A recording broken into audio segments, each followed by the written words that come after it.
വിശുദ്ധ യോഹന്നാൻ്റെ സുവിശേഷം 2-ാം അധ്യായത്തിൽ 1 മുതലുള്ള വാക്യങ്ങൾ. കാനായിലെ വിവാഹ വിരുന്ന്. 3-ാം ദിവസം ഗലീലയിലെ കാനായിൽ ഒരു വിവാഹ വിരുന്ന് നടന്നു. യേശുവിൻ്റെ അമ്മ അവിടെ ഉണ്ടായിരുന്നു. യേശുവും ശിഷ്യന്മാരും വിരുന്നിന് ക്ഷണിക്കപ്പെട്ടിരുന്നു. അവിടെ വീഞ്ഞ് തീർന്നു പോയപ്പോൾ യേശുവിൻ്റെ അമ്മ അവനോട് പറഞ്ഞു, അവർക്ക് വീഞ്ഞില്ല. യേശു അവരോട് പറഞ്ഞു, സ്ത്രീയെ, എനിക്കും നിനക്കും എന്ത്? എൻ്റെ സമയം ഇനിയും ആയിട്ടില്ല. അവൻ്റെ അമ്മ അവരോട് പറഞ്ഞു, അവൻ പറയുന്നത് പോലെ ചെയ്യുവിൻ. യഹൂദരുടെ ശുദ്ധീകരണ കർമ്മത്തിനുള്ള വെള്ളം നിറയ്ക്കുന്ന 6 കൽഭരണികൾ അവിടെ ഉണ്ടായിരുന്നു. ഓരോന്നിലും 2-3 അളവ് കൊള്ളുമായിരുന്നു. ഭരണികളിൽ വെള്ളം നിറയ്ക്കുവനെന്ന് യേശു അവരോട് കൽപ്പിച്ചു. അവർ അവയെല്ലാം വക്കോളം നിറച്ചു. ഇനി പകർന്ന് കലവറക്കാരൻ്റെ അടുത്ത് കൊണ്ടുചെല്ലുവിൻ എന്നവൻ പറഞ്ഞു. അവർ അപ്രകാരം ചെയ്തു.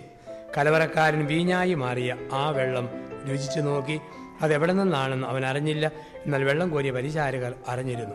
അവൻ മണവാളനെ വിളിച്ചു പറഞ്ഞു, എല്ലാവരും മേൽത്തരം വീഞ്ഞ് ആദ്യം വിളമ്പുന്നു, അതിഥികൾക്ക് ലഹരി പിടിച്ചു കഴിയുമ്പോൾ താഴ്ന്നു തരും.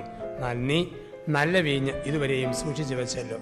യേശു തൻ്റെ മഹത്വം വെളിപ്പെടുത്തുന്നതിന് പ്രവർത്തിച്ച അടയാളങ്ങളുടെ ആരംഭമാണ്. ഗലീലയിലെ കാനായിൽ ചെയ്ത ഈ അത്ഭുതം അവൻ്റെ ശിഷ്യന്മാർ അവനിൽ വിശ്വസിച്ചു. കർത്താവായ യേശു തൻ്റെ 30 വർഷക്കാലത്തെ രഹസ്യ ജീവിതം അവസാനിപ്പിച്ച് 3 വർഷം നീണ്ടു നിൽക്കുന്ന പരസ്യ ജീവിതത്തിലേക്ക് കടക്കുന്നത് ഒരു വിവാഹ ബന്ധത്തെ ആശീർവദിച്ചുകൊണ്ടാണ്. നമ്മൾ കാണുന്നു, പിതാവായ ദൈവം ആദ്യം സ്ഥാപിച്ചത് വിവാഹമാണ്. ഉൽപ്പത്തി 2:23 നമ്മൾ ഇന്നലെ കണ്ടു. പുത്രനായ മിശിഹ ആദ്യം ആശീർവദിച്ചതും യോഹന്നാൻ്റെ വിവരണപ്രകാരം ഒരു വിവാഹ സദ്യയാണ്. യോഹന്നാൻ്റെ സുവിശേഷം 2-ാം അധ്യായം കാനായിലെ കല്യാണ സദ്യ. ഈ ബൈബിൾ ഭാഗത്തിൻ്റെ ചരിത്ര പശ്ചാത്തലം നമ്മളൊന്നറിയണം. നമ്മുടെ നാട്ടിൽ ഡിസംബർ 31-ാം തീയതി ഒരു വിവാഹമുണ്ട് എന്ന് പറഞ്ഞ് ക്ഷണിച്ചാൽ 30-ന് വൈകിട്ട് നമ്മൾ വീട്ടിൽ ചെന്ന് ഭക്ഷണം കഴിക്കും. 31-ന് പള്ളിയിൽ ചെല്ലും, കർമ്മത്തിൽ പങ്കെടുക്കും.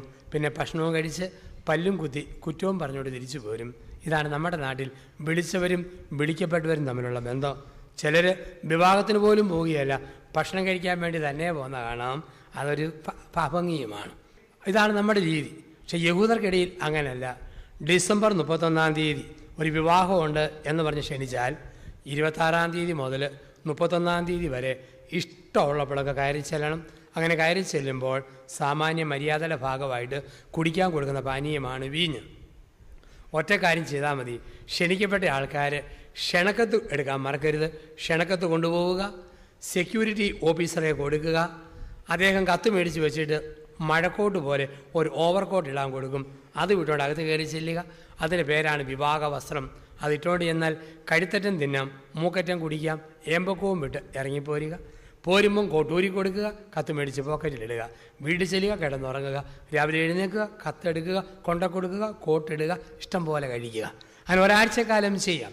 അത് യഹൂദരുടെ വിവാഹത്തിൻ്റെ രീതിയാണ്. ബൈബിളിൽ ഒരു മനുഷ്യനെ കാണാം, കല്യാണപ്പന്തലിലേക്ക് കോട്ട് വിടാതെ കത്ത് എടുക്കാതെ ബ്രേക്ക് പൊട്ടിയ വണ്ടി പോലെ ഇടിച്ച് കയറി ചെന്നു. അവനെ ചെവിക്ക് പിടിച്ച് തൂക്കി പുറത്തേക്ക് വിടുക. കാരണം അവൻ വിവാഹ വസ്ത്രം ധരിച്ചില്ല, അത്രയും ഒരുക്കം പോലും ചെയ്തില്ല. ഒരാഴ്ചക്കാലം പലരും കയറി ഇറങ്ങി ഉള്ള വീഞ്ഞ് മുഴുവൻ കുടിച്ചു തീർത്തു. അപ്പോഴാണ് കർത്താവായ യേശു വരുന്നു. യേശു വന്നപ്പോൾ യേശു മാത്രമല്ല, വിളിക്കാത്ത കുറേയേറെ പേര് യേശുവിനെ കാണാൻ വേണ്ടി വന്നു. നമ്മുടെ സ്ഥലം MLA-യോ MP-യെയോ ഒരു പരിപാടിക്ക് വിളിച്ചാൽ അവർ മാത്രമല്ല, വിളിക്കാത്ത ഒരുപാട് പേര് ഒപ്പം വലിഞ്ഞു കയറി വരും, ലോക്കൽ നേതാക്കന്മാർ. ഇതുപോലെ കർത്താവായ യേശു വന്നപ്പോൾ ആൾക്കാർ, നമ്മൾ യാത്ര ചെയ്യുമ്പോൾ ആര്യഭവനിലോ മറ്റ് വെജിറ്റേറിയൻ ഹോട്ടലിലോ ഭക്ഷണം കഴിക്കാൻ വേണ്ടി കയറിയിട്ട് നമ്മൾ ഓർഡർ കൊടുക്കുന്നത് നെയ് റോസ്റ്റ്, പൂരി മസാല, ചപ്പാത്തി, മസാല ദോശ, ഇതിനൊക്കെ ഓർഡർ കൊടുക്കുമ്പോൾ ഓർഡർ കൊടുക്കാത്ത ഒരു വയ്യാവേലി ഒപ്പം കയറി വരും. തൊളവട എന്ന് പറയുന്ന ഉഴുന്നുവട. പിന്നെ മര്യാദ ഉള്ളതുകൊണ്ട് അവൻ്റെ മോന്തയ്ക്കിട്ട് എറിയുകയല്ല, നമ്മൾ തിന്നിട്ട് പോരും. ഇതുപോലെ വിളിക്കാത്ത വിരുന്നുകാരായി കുറേയേറെ പേര് യേശുവിനോടൊപ്പം കടന്നു വന്നു. ഇത്രയും പേര് വന്നപ്പം കുടിക്കാൻ കൊടുക്കാൻ വീഞ്ഞില്ല. വീട്ടുകാർക്ക് നാണക്കേട്. ആ നാണക്കേടിൽ പരിശുദ്ധ അമ്മ തൻ്റെ ഡ്യൂട്ടി ആരംഭിച്ചു. എന്തിനു വേണ്ടിയാണ് പരിശുദ്ധ അമ്മ ലോകത്തിലേക്ക് വന്നതെന്ന് ചോദിച്ചാൽ, മറിയം ലോകത്തിലേക്ക് വന്നത് മധ്യസ്ഥ പ്രാർത്ഥന നടത്താൻ വേണ്ടിയിട്ടാണ്. 2010 വർഷങ്ങൾക്കപ്പുറത്ത് അമ്മയുടെ മധ്യസ്ഥ പ്രാർത്ഥന മോനെ ഈ കുടുംബത്തിന് വീഞ്ഞ് തീർന്നുപോയി. 2010 വർഷങ്ങൾ കഴിയുമ്പോൾ അമ്മ പറയുന്നു, മോനെ, ദമ്പതിമാരുടെ സ്നേഹം വാർന്നുപോയി, സമ്പത്ത് ഊർന്നുപോയി, കൃപ ചോർന്നുപോയി, നീ കൊടുക്ക്. അമ്മ പ്രാർത്ഥിച്ചു, പുത്രൻ പ്രവർത്തിച്ചു. കൽഭരണികൾ കഴുത്തോളം നിറയ്ക്കപ്പെട്ടു. കഴുത്തോളം നിറയ്ക്കപ്പെട്ട കൽഭരണികൾക്ക് മേൽ രക്ഷകന്റെ പുണ്യകരങ്ങൾ നീട്ടിപ്പിടിച്ചു. ഒരു നിമിഷം കൊണ്ട് വിളറി വെളുത്ത പച്ചവെള്ളത്തിൻ്റെ മുഖം നവവധുവിൻ്റെ മുഖം പോലെ ചുവന്നു തൊടുത്തു. വീര്യമുള്ള വീഞ്ഞായി വാരി കോരി വിളമ്പി. ഇതാണ് നമ്മൾ കാണുക. ഇവിടെ കലവറക്കാരൻ പറഞ്ഞ വാക്ക് ശ്രദ്ധിക്കണം. എല്ലാവരും നല്ല വീഞ്ഞ് ആദ്യം വിളമ്പുന്നു, ലഹരി പിടിച്ചു കഴിയുമ്പോൾ താഴ്ന്ന തരവും. എന്നാൽ നീ നല്ല വീഞ്ഞ് അവസാനം വരെ സൂക്ഷിച്ചു വെച്ചല്ലോ. എല്ലാ ജീവിതാന്തസ്സിലും നല്ല വീഞ്ഞ് ആദ്യം വിളമ്പും. ഷാപ്പിൽ ചെന്ന് കുടിക്കുമ്പം ആദ്യം നല്ല കള്ള് തലയ്ക്ക് പിടിച്ചാൽ പിന്നെ കഞ്ഞിവെള്ളത്തിന് മട്ട് കലക്കിയാലും ഉഗ്രൻ എന്നും പറഞ്ഞ് കുടിച്ചിട്ട് പോരും. ബാർ ഹോട്ടലിൽ ആദ്യം നല്ലത്, പൂസായി കഴിയുമ്പം സെക്കൻഡ് എന്നും പറയുന്നത് താഴ്ന്ന സാധനം കൊടുക്കുന്ന കാണാം. നല്ലതെല്ലായിടത്തും വിളമ്പും. അച്ഛന്മാരെ കണ്ടിട്ടില്ലേ? പട്ടം കിട്ടിയ ആദ്യ കാലങ്ങളിൽ പുത്തൻ അച്ഛന്മാരുടെ ശുശ്രൂഷ കണ്ടാൽ നല്ല വീഞ്ഞാണ്. പട്ടം കിട്ടിയ ആദ്യ കാലങ്ങളിൽ അച്ഛന്മാർ കുർബാന അർപ്പിക്കുന്ന കണ്ടാൽ തോന്നും ഈ കക്ഷി തന്നെയായിരിക്കും മിക്കവാറും വിശുദ്ധ കുർബാന സ്ഥാപിച്ചയാൾ. എന്ത് ഗദ്ഗത കണ്ടലായി നിലവിളിച്ച് നെടുവീർപ്പിട്ട് കുർബാന അർപ്പിക്കുന്ന കാണാം. പുത്തൻ അച്ഛന്മാരും ഒരു സമാധാനം കൊടുക്കുന്ന കണ്ടാൽ കുരിശിൻ്റെ നീളം പരലോകം മുതൽ പാതാളം വരെയാണ്. സമാധാനം നിങ്ങളോടുകൂടെ. 10-15 വർഷം കഴിഞ്ഞ് അച്ഛന് സമാധാനം കൊടുക്കുന്ന കണ്ടാൽ പൂച്ച മണ്ണു മാന്തിയ പോലെ സമാധാനം നിങ്ങളോടുകൂടെ. ആദ്യത്തെ വീര്യം പോയി, ലഹരി പോയി. കുടുംബജീവിതക്കാർക്കും അങ്ങനെയാണ്. കല്യാണം കഴിഞ്ഞ ആദ്യ നാളുകളിൽ ഭാര്യ ഭർത്താവിനെ ചേട്ടാന്ന് മൊത്തം വിളിക്കുകയില്ല. ഇട്ട എന്ന് കേട്ടാൽ ഞെട്ടിയാലോ, ആദ്യാക്ഷരം മാത്രം. അവൾ അവനെ വിളിക്കും പ്രാണനാഥ പ്രാണനാഥ, അവൻ അവളെ വിളിക്കും കണ്ണേ കരളെ കാവൽ മാലാഖി. പ്രാണനാഥൻ്റെ കൂടെ 6 മാസം താമസിച്ചപ്പോഴല്ല അറിയുന്നത് രാവിലെ 7 മണിക്ക് 2 കാലേ പോയ പ്രാണനാഥൻ രാത്രി 8 മണിക്ക് 4 കാലേ കയറി വരുന്നു. ഉടുതുണി പറിച്ച് തലയിൽ വട്ടം കെട്ടിയിട്ട് കൂദാശ പരികർമ്മം ചെയ്യാനായിട്ട്. പ്രാണനാഥ എന്ന് വിളിച്ച ഭാര്യ കാലമാട തിരുത്തി വിളിക്കുന്നു. കണ്ണല്ലേ കരളല്ലേ കാവൽമാലാകെ അല്ലേ എന്നും പറഞ്ഞ് ജീവിച്ചു. പക്ഷേ ഭാര്യയുടെ കൂടെ 6 മാസം ജീവിച്ചപ്പോഴാണ് 2 ചിറകും കൂടെ മുകളിലോട്ട് കയറി മുടുത്ത കൊമ്പായിട്ടും കീഴോട്ടിറങ്ങി ഒരു വാലായിട്ട് നീണ്ടപ്പം ഇത് തന്നെ മുതുപിശാച് എന്നുള്ള ഒരു തിരിച്ചറിവ് കിട്ടുമ്പോൾ കുടുംബജീവിതം തളരാൻ തുടങ്ങുന്നു, തകരാൻ തുടങ്ങുന്നു. കല്യാണം കഴിഞ്ഞു ആദ്യ നാളുകളിൽ ഭർത്താവും ഭാര്യയും കൂടെ ബസ്സിൻ്റെ മുൻ സീറ്റിൽ മുട്ടി ഉരുമി അടുത്തിരുന്നൊരു യാത്ര. കണ്ടക്ടർ വന്നിട്ട് പറയും ടിക്കറ്റ് ടിക്കറ്റ്. ഉടനെ കെട്ടിയവൻ പറയും കണ്ടക്ടറെ ഒറ്റ ടിക്കറ്റ്. കണ്ടക്ടർ ചോദിക്കും അതന്നെ ഇനിയും ഭാര്യയ്ക്ക് 4 വയസ്സ് പൂർത്തിയായിട്ടില്ലേ? ഉടനെ കെട്ടിയവൻ്റെ മറുപടി, പൊന്ന് കണ്ടക്ടറെ, ഇയാൾക്ക് ഞങ്ങളെ 2ആയിട്ട് തോന്നിയാലും ഞങ്ങളെ കെട്ടിച്ച അച്ഛൻ പറഞ്ഞായിരുന്നു ഇനിമേൽ നിങ്ങൾ 2 അല്ല 1 ആകുന്നു ഈ ഒറ്റ ടിക്കറ്റ്. ബസ്സിൽ ഇങ്ങനെ മുട്ടി ഉരുമി യാത്ര. അവിടുന്ന് ഗർഭിണിയായാലോ നീ മുമ്പിലിരുന്നോടി, ഞാൻ പുറകിലുണ്ട് കേട്ടോ. 2 മക്കളായാലോ നീ ആദ്യത്തെ വണ്ടിക്ക് പോകോടി, ഞാൻ അടുത്ത വണ്ടിക്ക് പോന്നേക്കാം. ആദ്യത്തെ വീര്യം പോയി, ലഹരി പോയി. കല്യാണം കഴിഞ്ഞ് 1-ാം വർഷം ഭാര്യ പറഞ്ഞുകൊണ്ട് കിടന്നു, ഭർത്താവ് കേട്ടുകൊണ്ട് കിടന്നു. 2-ാം വർഷം ഭർത്താവ് പറഞ്ഞുകൊണ്ട് കിടന്നു, ഭാര്യ കേട്ടുകൊണ്ട് കിടന്നു. 3-ാം വർഷം 2 പേരും ഒരുമിച്ച് പറഞ്ഞുകൊണ്ടിരുന്നു, നാട്ടുകാർ കേട്ടുകൊണ്ടിരുന്നു. അപ്പം ആദ്യത്തെ വീര്യം പോയി, ലഹരി പോയി. ഇങ്ങനെ ലഹരി പോയി വീര്യം പോകുമ്പോൾ ഒരിക്കൽ കൂടെ പുതുവീഞ്ഞിന് ലഹരി വേണോ? കർത്താവായ യേശു വീടിൻ്റെ നടുക്ക് നിൽക്കണം. പരിശുദ്ധ അമ്മ വീടിൻ്റെ വശത്ത് നിൽക്കണം. കർത്താവ് നടുക്ക് നിൽക്കണം. സന്ധ്യാപ്രാർത്ഥന, ഞായറാഴ്ച കുർബാന, ഇടയ്ക്കുള്ള കുമ്പസാരം, വാർഷിക ധ്യാനം, വേദപുസ്തക വായന, സത്യവും നീതിയും മുറുകെ പിടിക്കും. അപ്പോൾ യേശു കുടുംബത്തിന് നടുക്ക് നിൽക്കും. ഒപ്പം ജപമാല, മെയ് മാസ വണക്കം, കൊന്ത നമസ്കാരം ഒക്കെ നമ്മളറിയാം, നൊവേനകൾ, ഇതിലൊക്കെ നമ്മൾ പങ്കെടുക്കുമ്പം പരിശുദ്ധ അമ്മ വശത്ത് നിൽക്കും, യേശു നടുക്ക് നിൽക്കും. ആ കുടുംബത്തിനെന്നും പുതുവീഞ്ഞിൻ്റെ ലഹരി, പുതുവീഞ്ഞിൻ്റെ വീര്യം ഉണ്ടാകും എന്നാണ് നമ്മൾ കണ്ടെത്തുക. അപ്പോൾ ജീവിതത്തിൽ വീര്യം നഷ്ടപ്പെട്ടു പോകരുത്. പലപ്പോഴും കുടുംബത്തിലൊക്കെ നന്നായിട്ട് ആരംഭിച്ച് പിന്നീട് തകരുന്നവരെ കാണാം. ഞാൻ കുറേ നാളുകൾക്ക് മുമ്പ് പാലായിലൂടെ ഉച്ച കഴിഞ്ഞ് 2:30 മോട്ടോർ സൈക്കിളിൽ പോവുക, നല്ല വെയിൽ. ഞാൻ നോക്കുമ്പോൾ എൻ്റെ ഒരു സ്നേഹിതൻ ആ വെയിലത്ത് മോട്ടോർ സൈക്കിളിൻ്റെ പുറകിൽ ഭാര്യയെ വെച്ച് ഹോൺ അടിച്ച് ലൈറ്റ് ഇട്ട് സ്പീഡിൽ ഏറ്റുമാനൂർ റൂട്ടിലേക്ക് ഓടുന്നു. ഞാൻ ഇങ്ങനെ കാണിച്ചു. അവൻ വണ്ടി നിർത്തി ചോദിച്ചു, എന്നാ അച്ഛാ? ഞാൻ പറഞ്ഞു, പൊട്ടച്ചാരെ, പെട്രോളിന് ഇത്രയും വിലയുള്ളപ്പോൾ ആരെങ്കിലും പകൽവട്ടത്ത് ലൈറ്റ് ഇട്ട് പെട്രോൾ കത്തിച്ച് കളയോ? അവൻ പറഞ്ഞു, അച്ഛൻ മിണ്ടാതിരി അച്ഛാ, അപകടം പുറയിലിരിക്കുന്നു, അതുകൊണ്ടാണ് ലൈറ്റ് ഇട്ടുകൊണ്ട് 2:30 അവൻ വണ്ടി ഓടിച്ചുകൊണ്ട് പോവുക. കഴിഞ്ഞ 50 നോയമ്പിൽ ഒരു പള്ളിയിൽ ധ്യാനിപ്പിക്കുക. അപ്പോൾ അങ്ങനെ ധ്യാനിപ്പിച്ചപ്പോൾ വൈകിട്ട് 5:30 ഞാൻ പള്ളിയിലോട്ട് പോകുമ്പം 60 വയസ്സ് പ്രായമുള്ളൊരു ചേട്ടത്തി വീർത്ത മുഖമായിട്ട് മുമ്പിൽ 65 വയസ്സ് പ്രായം വരുന്ന ഭർത്താവ് വീർപ്പിച്ച മുഖവുമായിട്ട് കുറേ പുറകിൽ ഇങ്ങനെ പോകുന്നു. ഞാൻ ചോദിച്ചു, ചേട്ടാ 50 നോമ്പിലെ വെള്ളിയാഴ്ചയല്ലേ, കുരിശിൻ്റെ വഴിക്ക് പോകുന്നില്ലേ? ചേട്ടൻ പറഞ്ഞു, എൻ്റെ അച്ഛ ആ വഴിക്ക് തന്നെയാണ് ഞാൻ പോയിക്കൊണ്ടിരിക്കുന്നതെന്ന് പറഞ്ഞു. കുരിശ് മുമ്പിലും പോന്നു, കുരിശിൻ്റെ വഴിക്ക് ചേട്ടനും പോന്നു. അപ്പോൾ ജീവിതത്തിൽ നന്നായിട്ട് ആരംഭിക്കുന്നു, പിന്നീട് വിളിക്കുന്ന വാക്കുകൾ, പദപ്രയോഗങ്ങൾ പലതും കുടുംബ ബന്ധങ്ങളെ തകർക്കുന്നതായിട്ട് കാണാം. കുടുംബ ബന്ധങ്ങളെ തകർക്കുന്നതായിട്ട് കാണാം. എന്തെല്ലാം വാക്ക് അങ്ങോട്ടും ഇങ്ങോട്ടൊക്കെ വിളിക്കുക. ചിലപ്പോൾ ആ കുടുംബത്തിൽ അടുത്തിടെ ഗൾഫിൽ 2 കഴുതകൾ തമ്മിൽ സംഭാഷണം. 2 ആൺ കഴുതകൾ. ഒരു കഴുത മറ്റേ കഴുതയോട് ചോദിച്ചു, കഴുത എന്നുള്ള വിളി കേട്ട് നിനക്ക് മനപ്രയാസമോ ആന്തരിക മുറിവോ ഉണ്ടോ? ആരെങ്കിലും കൊന്നാൽ മതി, ഒന്ന് ചത്ത് കിട്ടിയാൽ മതിയെന്ന് നിനക്ക് തോന്നാറുണ്ടോ? അപ്പോൾ ആ കഴുത പറഞ്ഞു, 1 മാസം മുമ്പ് വരെ ചത്താൽ മതി എന്നുണ്ടായിരുന്നു, പക്ഷേ 1 മാസമായിട്ട് ജീവിക്കണമെന്നുള്ള ഒരു വലിയ പ്രതീക്ഷ എനിക്ക് വന്നിരിക്കുക. ഈ കഴുത ചോദിച്ചു, അതെന്താ? 1 മാസം മുമ്പ് എൻ്റെ വീട്ടിൽ 30 വയസ്സുള്ള യജമാനനും 22 വയസ്സുള്ള യജമാനത്തെയും തമ്മിൽ വഴക്കുണ്ടായി. അങ്ങനെ വഴക്കുണ്ടായി കഴിഞ്ഞപ്പോൾ അരിശം വന്ന യജമാനോട് പറയുന്നത് കേട്ടു, താൻ എന്നോട് ഇങ്ങനെയൊക്കെ പെരുമാറാൻ തുടങ്ങിയാൽ ഞാൻ തന്നെ ഇട്ടേച്ച് ഏതെങ്കിലും കഴുതയുടെ കൂടെ ഇറങ്ങിപ്പോകുമെന്ന് പറയുന്നത് കേട്ടു. എന്നെയല്ലേ ഏറ്റവും പരിചയം, എൻ്റെ കൂടെ വന്നാലോ ഒരു പ്രതീക്ഷ എനിക്ക് സാവധാനം മുട്ടിട്ട് തുടങ്ങിയിട്ടുണ്ട്. നന്നായിട്ട് ആരംഭിക്കുന്നു, പിന്നീട് പ്രശ്നം. അടുത്തയിടെ ഒരു ഭർത്താവും ഭാര്യയും കൂടെ എന്നെ കാണാൻ വന്നു. ഞാൻ നോക്കുമ്പം മോട്ടോർ സൈക്കിളിൽ ഇങ്ങനെ കയറി ആശ്രമത്തിലേക്ക് വരുമ്പോൾ ഇവൾ ഉടുമ്പ് അള്ളുന്നത് പോലെ അവൻ്റെ അരയ്ക്ക് ചുറ്റും വട്ടം കെട്ടിപ്പിടിച്ചിരിക്കുക. ഇരിപ്പ് കണ്ടാൽ തോന്നും ആ നാളുകളിൽ കല്യാണം കഴിഞ്ഞതുപോലെ. അടുത്ത് വന്നു, എൻ്റെ അടുക്ക് ഞാൻ ചോദിച്ചു, എന്നാ 2 പേരും കൂടെ? അച്ഛനെ ഒന്ന് കാണാൻ വന്നതാണ്. ഞാൻ പറഞ്ഞു, വിശേഷം വല്ലതും ഉണ്ടോ? അച്ഛന് വിശേഷം വല്ലതും ഉണ്ടോ എന്നറിയാൻ വേണ്ടിയല്ലേ ഞങ്ങൾ വന്നത്. ഞാൻ പറഞ്ഞു, ഏതായാലും നിങ്ങൾക്ക് പ്രശ്നമൊന്നും ഇല്ലെന്നറിയാം, വണ്ടിയിലുള്ള നിങ്ങളുടെ ഇരിപ്പ് കാണുമ്പോൾ അറിയാം. ഉടനെ സ്ത്രീ പറഞ്ഞു, എൻ്റെ അച്ഛ പ്രശ്നമില്ലാഞ്ഞിട്ടൊന്നുമല്ല, ഇത് എനിക്കല്ലേ അറിയത്തുള്ളൂ. എൻ്റെ അച്ഛ മോട്ടോർ സൈക്കിളെ ഞാൻ അല്പം അകന്നിരുന്നാൽ കയറ്റം കയറി വരുമ്പോൾ ഇയാളെന്നെ കുലുക്കി താഴെ ഇട്ടേക്കാം, വീട് ഇയാളെയും കൊണ്ടേ വീഴുള്ളൂ, അത് ഞാൻ മുറുക്കി കെട്ടിപ്പിടിച്ചിരിക്കുക. അപ്പം നമ്മൾ കാണുന്നതല്ല ലോകം. ഒരു ഭർത്താവിനെ ഭാര്യയ്ക്കറിയാം, ഭാര്യയെ ഭർത്താവിനറിയാം. കോട്ടയം KSRTC ബസ് സ്റ്റാൻഡിൻ്റെ അടുക്കൽ ഒരു ഭർത്താവും ഭാര്യയും കൂടെ വന്നു. അപ്പം 60 വയസ്സ് പ്രായം വരുന്ന ഭർത്താവ് കാറയിൽ നിന്നിറങ്ങി, ഒപ്പം പ്രായം വരുന്ന ഭാര്യയും ഇറങ്ങിയ പാടെ ഭർത്താവ് ഇവിടെ കയ്യേലിങ്ങനെ കോർത്ത് സായിപ്പും മാതാമയും കല്യാണം കഴിഞ്ഞ് പോകുന്ന പോലെ ഇങ്ങനെ നെഞ്ചോട് ചേർത്ത് പിടിച്ചിരിക്കുക. കണ്ട ആരോ ചോദിച്ചു, ഇപ്പോഴും എന്നാ ഒരു സ്നേഹമാണ്, ഭയങ്കര അടുപ്പമൊക്കെ ആണല്ലോ, 60 വയസ്സായിട്ട്.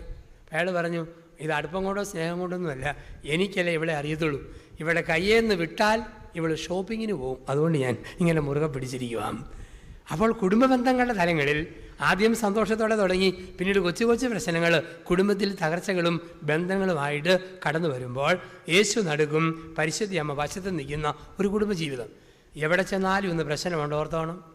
പലരും ഓർക്കും, അച്ഛന്മാരായാലും സുഖമാണ്, ഒന്നും അറിയണ്ട, ഒറ്റയ്ക്ക് തിന്നുക, ഒറ്റയ്ക്ക് കുടിക്കുക, ഒന്ന് ചിലസിക്കുക, ഒറ്റയ്ക്ക് പോയാൽ മതി, വേറെ പ്രശ്നമില്ലല്ലോ. പലരും പറയാൻ, എൻ്റെ അച്ഛനൊക്കെ എന്ത് ഭാഗ്യവാനാ, പെണ്ണ് കെട്ടിയിട്ടില്ലല്ലോ. അപ്പം അച്ഛന്മാർക്ക് തോന്നുന്നു കുടുംബജീവിതക്കാർക്ക് എന്തൊരു രസം, ഭാര്യയുണ്ട്, വണ്ടിയുണ്ട്, വള്ളമുണ്ട്, കോഴിയുണ്ട്, ഒട്ടുപാലുണ്ട്, ചിരട്ടപ്പാലുണ്ട്, എന്തൊരു രസം അവരുടെ ജീവിതം. എല്ലാം ദൂരെ നോക്കിയാൽ രസമാണ്, ചെല്ലുമ്പോൾ ഓർക്കുന്ന രസമല്ല. തമിഴ്നാട്ടിലൊരു സ്ഥലമുണ്ട് കമ്പം കാണണമെങ്കിൽ കേരളത്തിലെ കമ്പംമട്ടേ നിന്നോട്ട് നോക്കണം. നോക്കിയാൽ കമ്പം നല്ല രസം, രാത്രി 8 മണിക്ക് നോക്കിയാൽ നക്ഷത്രങ്ങൾ അടർന്നു വീണതുപോലെ വൈദ്യുത അലങ്കാരങ്ങൾ, മുന്തിരിത്തോട്ടത്തിൻ്റെ നിഴൽ എല്ലാം കാണാം. നമ്മളോർക്ക് എന്തൊരു രസമായി കമ്പം. രാത്രി കണ്ട കമ്പം രാവിലെ കണ്ടേക്കാവുന്ന കണ്ട് 9:00 ചെല്ലാമെങ്കിൽ എരുമച്ചാണകം, കഴുതച്ചാണകം, ചെളി, ഓട, ദുർഗന്ധം, മൂക്കും പൊത്തി ഓടും. ദൂരേന്ന് നോക്കുമ്പം കമ്പൻ രസമാണ്, ചെല്ലുമ്പം വലിയ ഇമ്പമൊന്നുമില്ല ഈ കമ്പം കാണാനായിട്ട്. ഇതുപോലെ എല്ലാ ജീവിതവും ദൂരെ നോക്കുമ്പം അക്കരപ്പച്ച, അടുക്കുമ്പോൾ എല്ലാ ജീവിതത്തിലും അതിൻ്റേതായ കുരിശുകളും പ്രശ്നങ്ങളുമുണ്ട്. അച്ഛന്മാർക്ക് അവരുടെ പ്രശ്നം, സിസ്റ്റേഴ്സിന് അവരുടെ പ്രശ്നം, കുടുംബജീവിതക്കാർക്ക് അവരുടെ പ്രശ്നം. എവിടാ പ്രശ്നമില്ലാത്തത്? അതുകൊണ്ട് ഒരു നല്ല ഭർത്താവ് എത്ര ഇഷ്ടമില്ലാത്ത ഭാര്യയെ കിട്ടിയാലും ഓർക്കുക, ആരോടും കുറ്റം പറയുകയില്ല. കാസയിലെ വീഞ്ഞിലെ ഒരു തുള്ളി വെള്ളത്തിൽ അവളെ അങ്ങ് ചാലിച്ചിടും. ഒരു നല്ല ഭാര്യ ഭർത്താവിന് എന്ത് കുറ്റമുണ്ടെങ്കിലും ആരോടും പറയുകയില്ല, അപ്പത്തോടും വീഞ്ഞിനോടും ചേർത്ത് അൾത്താരയിൽ സമർപ്പിക്കും. ഇതാണ് വിശുദ്ധിയുള്ള ഒരു കുടുംബാന്തരീക്ഷം എന്ന് പറയുക. ഒരു പിതാവ് സ്വന്തം രൂപതയിലെ 15,000 കുടുംബങ്ങളിലേക്ക് ഒരു സർക്കുലർ അയച്ചു. കല്യാണം കഴിഞ്ഞ് 25 വർഷമായിട്ട് പിണങ്ങാതെ ജീവിച്ച ദമ്പതിമാരുണ്ടോ? എവിടെ ചെന്നിട്ടും 2 ചീത്തയിലും വിളിക്കാത്ത ദമ്പതിമാരില്ല. അവസാനം തപ്പി ഒരു ഉൾനാടൻ ഗ്രാമത്തിൽ ചെന്നപ്പോൾ കല്യാണം കഴിഞ്ഞ് 25 വർഷമായിട്ടും പിണങ്ങാതെ വഴക്കടിക്കാതെ ജീവിച്ച ഒരു ഭർത്താവും ഭാര്യയും. പിതാവ് അവർക്ക് 5000 രൂപയും പ്രശംസാപത്രവും സമ്മാനം കൊടുക്കാൻ കൽപ്പനയിട്ടു. രൂപതയുടെ ഒരു വലിയ അസംബ്ലിയിൽ 10,000 പേർ ഒരുമിച്ച് കൂടിയപ്പോൾ മാതൃകാഭർത്താവിനെയും ഭാര്യയെയും സ്റ്റേജിൽ കൊണ്ടുവന്നിരുത്തി. എൻ്റെ പിതാവ് പറഞ്ഞു, 25 വർഷമായിട്ട് പിണങ്ങാതെ വഴക്കടിക്കാതെ കലഹിക്കാതെ ജീവിച്ച മാതൃകാ ദമ്പതിമാരാണ്. ഇവർക്ക് 5000 രൂപയും പ്രശംസാപത്രവും കൊടുക്കുകയാണ്. പക്ഷേ അതിനു മുമ്പ് എനിക്കൊരാഗ്രഹമുണ്ട്. കഴിഞ്ഞ 25 വർഷങ്ങളിൽ പിണങ്ങാതെ വഴക്കടിക്കാതെ കലഹിക്കാതെ ജീവിക്കാൻ നിങ്ങൾക്ക് എങ്ങനെ കഴിഞ്ഞെന്ന് എല്ലാവരും അറിയാൻ വേണ്ടി ചുരുങ്ങിയ വാക്കിൽ ഒന്ന് പറഞ്ഞു കേൾപ്പിക്കാവോ? എല്ലാവരും നോക്കിയിരുന്നപ്പോൾ കുടുംബനാഥൻ എഴുന്നേറ്റ് നിന്നു. ഏറ്റവും നല്ല മൈക്രോഫോൺ വെച്ച് കൊടുത്തു. അദ്ദേഹം പറഞ്ഞു തുടങ്ങി, പ്രിയപ്പെട്ടവരെ, ആദ്യ രാത്രിയിൽ ഇവളും ഞാനും കൂടെ തട്ടി മുട്ടി ഒട്ടി ഒരുമി കട്ടിലിൽ ഇരുന്നപ്പോൾ ഞങ്ങളെടുത്ത പ്രതിജ്ഞയാണ് 27 വർഷക്കാലത്തോളം പിണങ്ങാതെ വഴക്കടിക്കാതെ കലഹിക്കാതെ ജീവിക്കാൻ ഞങ്ങൾക്ക് ശക്തി തന്നത്. ഞാൻ ഇവളോട് പറഞ്ഞു, എടി, എൻ്റെ കൺട്രോൾ നഷ്ടപ്പെടുകയും പുളിച്ചതറി വിളിക്കാൻ തോന്നുകയും അടിവേരെ നോക്കി ഒരു ചവിട്ട് തരാൻ തോന്നുകയും ചെയ്താൽ ഞാൻ വാതിൽ തുറന്ന് വരാന്തയിൽ ഇറങ്ങി നിൽക്കും. നീ ഭദ്രമായിട്ട് കൊടുത്തിട്ട് സാക്ഷായിട്ട് മുറുക്കി പൂട്ടിയേക്കണം. എപ്പോൾ കൺട്രോൾ വീണ്ടും കിട്ടി മര്യാദയ്ക്ക് വർത്തമാനം പറയാൻ തോന്നുമോ, ഡോറയെ മുട്ടും വാതിലെ മുട്ടും തട്ടും, അപ്പം നീ തുറന്നേക്കണം. കഴിഞ്ഞ 27 വർഷങ്ങളിൽ പിണക്കം വന്നപ്പോൾ, തെറി വിളിക്കാൻ തോന്നിയപ്പോൾ, ചവിട്ടാനും ഇടിക്കാനും തോന്നിയപ്പോൾ ഞാൻ വരാന്തയിൽ ഇറങ്ങി നിന്നു. ഇവൾ ഭദ്രമായിട്ട് മുറി പൂട്ടിയിട്ടു. എപ്പോൾ കൺട്രോൾ വീണ്ടും കിട്ടിയോ ഞാൻ വാതിലെ മുട്ടി. ഇപ്പോൾ എന്തിനു വേണ്ടിയാണ് ഈ 5000 രൂപയും പ്രശംസാപത്രവും മേടിക്കുന്നതെന്ന് ചോദിച്ചാൽ, കഴിഞ്ഞ 27 വർഷമായിട്ട് ഞാൻ വീടിൻ്റെ വരാന്തയിൽ തന്നെ നിൽക്കുകയായിരുന്നു. അതിനുള്ള അവാർഡാണ് ഈ 5000 രൂപയും പ്രശംസാപത്രവും. അപ്പോൾ എവിടെ ചെന്നാലും കൊണ്ട് കൊച്ചു കൊച്ചു പ്രശ്നങ്ങൾ, അത് കണ്ടില്ല കേട്ടില്ല എന്ന് വെക്കുന്നിടത്താ ജീവിതത്തിൻ്റെ വിജയം. എല്ലാം തികഞ്ഞ ഒരു ഭാര്യയെ കിട്ടുമെന്ന് ആരും ഓർത്തേക്കരുത്. എല്ലാം തികഞ്ഞ ഒരു ഭർത്താവിനെ കിട്ടുമെന്ന് ആരും ഓർത്തേക്കരുത്. എല്ലാവർക്കും കുറവുണ്ട്, അവരവരുടേതായ കുറവുകളുണ്ട്. ഒരു മനുഷ്യൻ സ്വന്തം മോനു വേണ്ടി പെണ്ണിനെ അന്വേഷിച്ച് 4 ദല്ലാളന്മാരെ വിട്ടു 4 ദിക്കുകളിലേക്ക്. 4 യോഗ്യതകൾ പറഞ്ഞു. 1, തൊലി വെളുത്തതായിരിക്കണം. 2, പ്രാർത്ഥനാശീലം വേണം. 3, ദാനധർമ്മം വേണം. 4, ഒരുപാട് മുടി വേണം, പക്ഷെ മുടി ആരെയും കാണിക്കുന്നവളാകരുത്. 4 ഗുണങ്ങൾ. എല്ലായിടത്തും പോയി തപ്പിയിട്ടും എല്ലാം കൂടെ ഒത്തതില്ല. തൊലി രീതിയിലെ താനേതോ കഷണ്ടിയുള്ള പെണ്ണുങ്ങളുടെ കൂടെ പോയെന്ന് എനിക്ക് നല്ല ഉറപ്പ്. സംശയത്തിന് വിത്ത് വീണ പ്രശ്നമാണ്. 40 വയസ്സുള്ള ഭർത്താവും 38കാരി ഭാര്യയും കൂടി കോട്ടയം KSRTC ബസ് സ്റ്റാൻഡിൽ ബസ് കാത്തു നിൽക്കുന്നു. പെട്ടെന്ന് അപരിചിതയായ 40 വയസ്സുകാരി തോളിൽ വാനിറ്റി ബാഗുമായിട്ട് വന്നിട്ട് ഈ ഭാര്യ ഭർത്താക്കന്മാർക്കിടയിൽ കൂടെ നുഴഞ്ഞു കയറിയൊരു പോക്ക്. പോകുന്ന പോക്കിലൊരു ചോദ്യം, സാറേ ഇപ്പം മുട്ടാറുണ്ടോ? ചോദ്യം കേട്ടാത്തൊന്നും ഇവൻ ഇവക്കിട്ട് കയറി ഇനിയിപ്പം മുട്ടിയിട്ടുണ്ട്. ഭാര്യയുടെ മുഖം ചുമന്നു കൊടുത്തു. അമ്പടാ കള്ള, എനിക്കിടല്ല വേറെ പല പെണ്ണുങ്ങൾക്ക് കിട്ടുന്ന തട്ടും മുട്ടും. അതുകൊണ്ടല്ലേ ഒരുത്തി ധൈര്യത്തോടെ ചോദിക്കുന്നു, സാറേ ഇപ്പം മുട്ടാറുണ്ടോ? ഭാഗ്യത്തിന് ചോദ്യം ചോദിച്ചവൾ സംശയ നിവാരണം വരുത്തി. അവൾ കുടുംബകലഹം മാറിക്കെട്ടി. അവൾ ചോദിച്ചത്, സാറേ ഇപ്പം കോട്ടയത്ത് നിന്നും ചങ്ങനാശ്ശേരി വഴി മുട്ടാറിന് പോകുന്ന വണ്ടിയുണ്ടോ എന്ന് ചോദിച്ചതാണ്. ഒരു കൊച്ചു ചോദ്യം മതി, സംശയത്തിന് വിത്തുണ്ടോ? തീർന്നു. സംതൃപ്തി ഉണ്ടെങ്കിൽ ഈ സംശയമില്ല, പിന്നെ സംതൃപ്തിയാണ്. ചില അച്ചായന്മാരെയും അമ്മച്ചിമാരെയും കണ്ടിട്ടുണ്ട്. വയസ്സ് 80, 78, വെറ്റക്കര ബപ്പിക്കരി ഒട്ടിയ മോണ ചൊട്ടിയ കവള് പീളയടിഞ്ഞ കൺപോളാ. പക്ഷെ ചിരിക്കുന്ന കണ്ടാൽ ചീമച്ചേവൻ്റെ വിത്ത് പുഴുങ്ങും വിണ്ടു കീറുന്ന പോലെ ചൊടി ഇങ്ങനെ വിടന്നു വരുന്നത് കാണാം. 75-ാം വയസ്സിലും ആടിനെ മാറ്റിക്കെട്ടി കോഴിയെ കൂട്ടിക്കയറ്റി ഇടക്കയ്യാലെ ചാടിക്കയറി പോത്തിറച്ചി ഒലത്തി തിന്ന്, ചോറ് വെച്ച് തിന്ന്, ചക്ക വേവിച്ച് തിന്ന്, കപ്പ പുഴുങ്ങി തിന്ന്, ബാബ യേശുനാഥ ഓശാന ഈശന് സതം മൂളിപ്പാട്ട് നീട്ടിപ്പാടി നടക്കുന്ന കാരണവന്മാർ. സംതൃപ്തി. ഉള്ളിൽ പ്രശ്നമില്ലേ, ഒരു സംതൃപ്തി. അപ്പം നമുക്ക് എന്തെങ്കിലും കൊച്ചു പ്രശ്നമുണ്ടോ, ഓരോ ദിവസവും പറഞ്ഞു തീർക്കുക. തീർത്ത് കഴിയുമ്പോൾ കിട്ടുന്നതാണ് സംതൃപ്തി. 4. അപ്പോൾ 1 സ്വാതന്ത്ര്യം, 2 സുരക്ഷിതത്വം, 3 സാമീപ്യം, 4 സംതൃപ്തി. 5 കുടുംബത്തെ സ്വർഗമാക്കുന്ന 5ാമത്തെ തൂണാണ് കുടുംബജീവിതത്തിൽ സമർപ്പണം. 3 സമർപ്പണങ്ങൾ ദമ്പതിമാർ നടത്തിയിരിക്കണം. 1 ശാരീരിക സമർപ്പണം. ആരോഗ്യം അനുവദിക്കുന്ന കാലത്തോളം ഒരു ഭർത്താവിന് ഇഷ്ടപ്രകാരം സ്വന്തം ശരീരത്തെ വിട്ടുകൊടുക്കാൻ ഒരു സ്ത്രീ മനസ്സ് കാണിക്കണം. ഒരു പുരുഷനോ ഭാര്യയുടെ ശാരീരിക മാനസിക സ്ഥിതി മനസ്സിലാക്കിയേ ദേഹം പങ്കുവെക്കാൻ നിർബന്ധിക്കാവൂ. ഭാര്യയ്ക്ക് അറപ്പും വെറുപ്പും തോന്നുന്ന ശാരീരിക ബന്ധങ്ങൾക്ക് ഒരിക്കലും നിർബന്ധിക്കരുത്. പരസ്പര ബഹുമാനം. അപ്പം ശാരീരിക സമർപ്പണം. 2 സാമ്പത്തിക സമർപ്പണം. ഭാര്യ അറിയാത്ത 10 രൂപയുടെ കടബാധ്യത പോലും ഒരു ഭർത്താവ് ഉണ്ടാക്കരുത്. ലാഭമാണേലും നഷ്ടമാണേലും മിച്ചമാണേലും കുറവാണേലും ഭാര്യ അറിഞ്ഞിരിക്കണം. ചില ആണുങ്ങൾ പറയും, ഓ നിനക്കും പിള്ളേർക്ക് ഉടുക്കാനും കെട്ടാനും കുറവൊന്നുമില്ലല്ലോ, ബാക്കി ഞാൻ സഹിച്ചോളാം. അങ്ങനെ ഒറ്റയ്ക്ക് സഹിക്കാനാണ് പെണ്ണ് കെട്ടാൻ പോകരുത്. കല്യാണം കഴിച്ചോ ഒപ്പത്തിനൊപ്പം അറിഞ്ഞിരിക്കണം, അത് ഭാര്യയുടെ അവകാശമാണ്.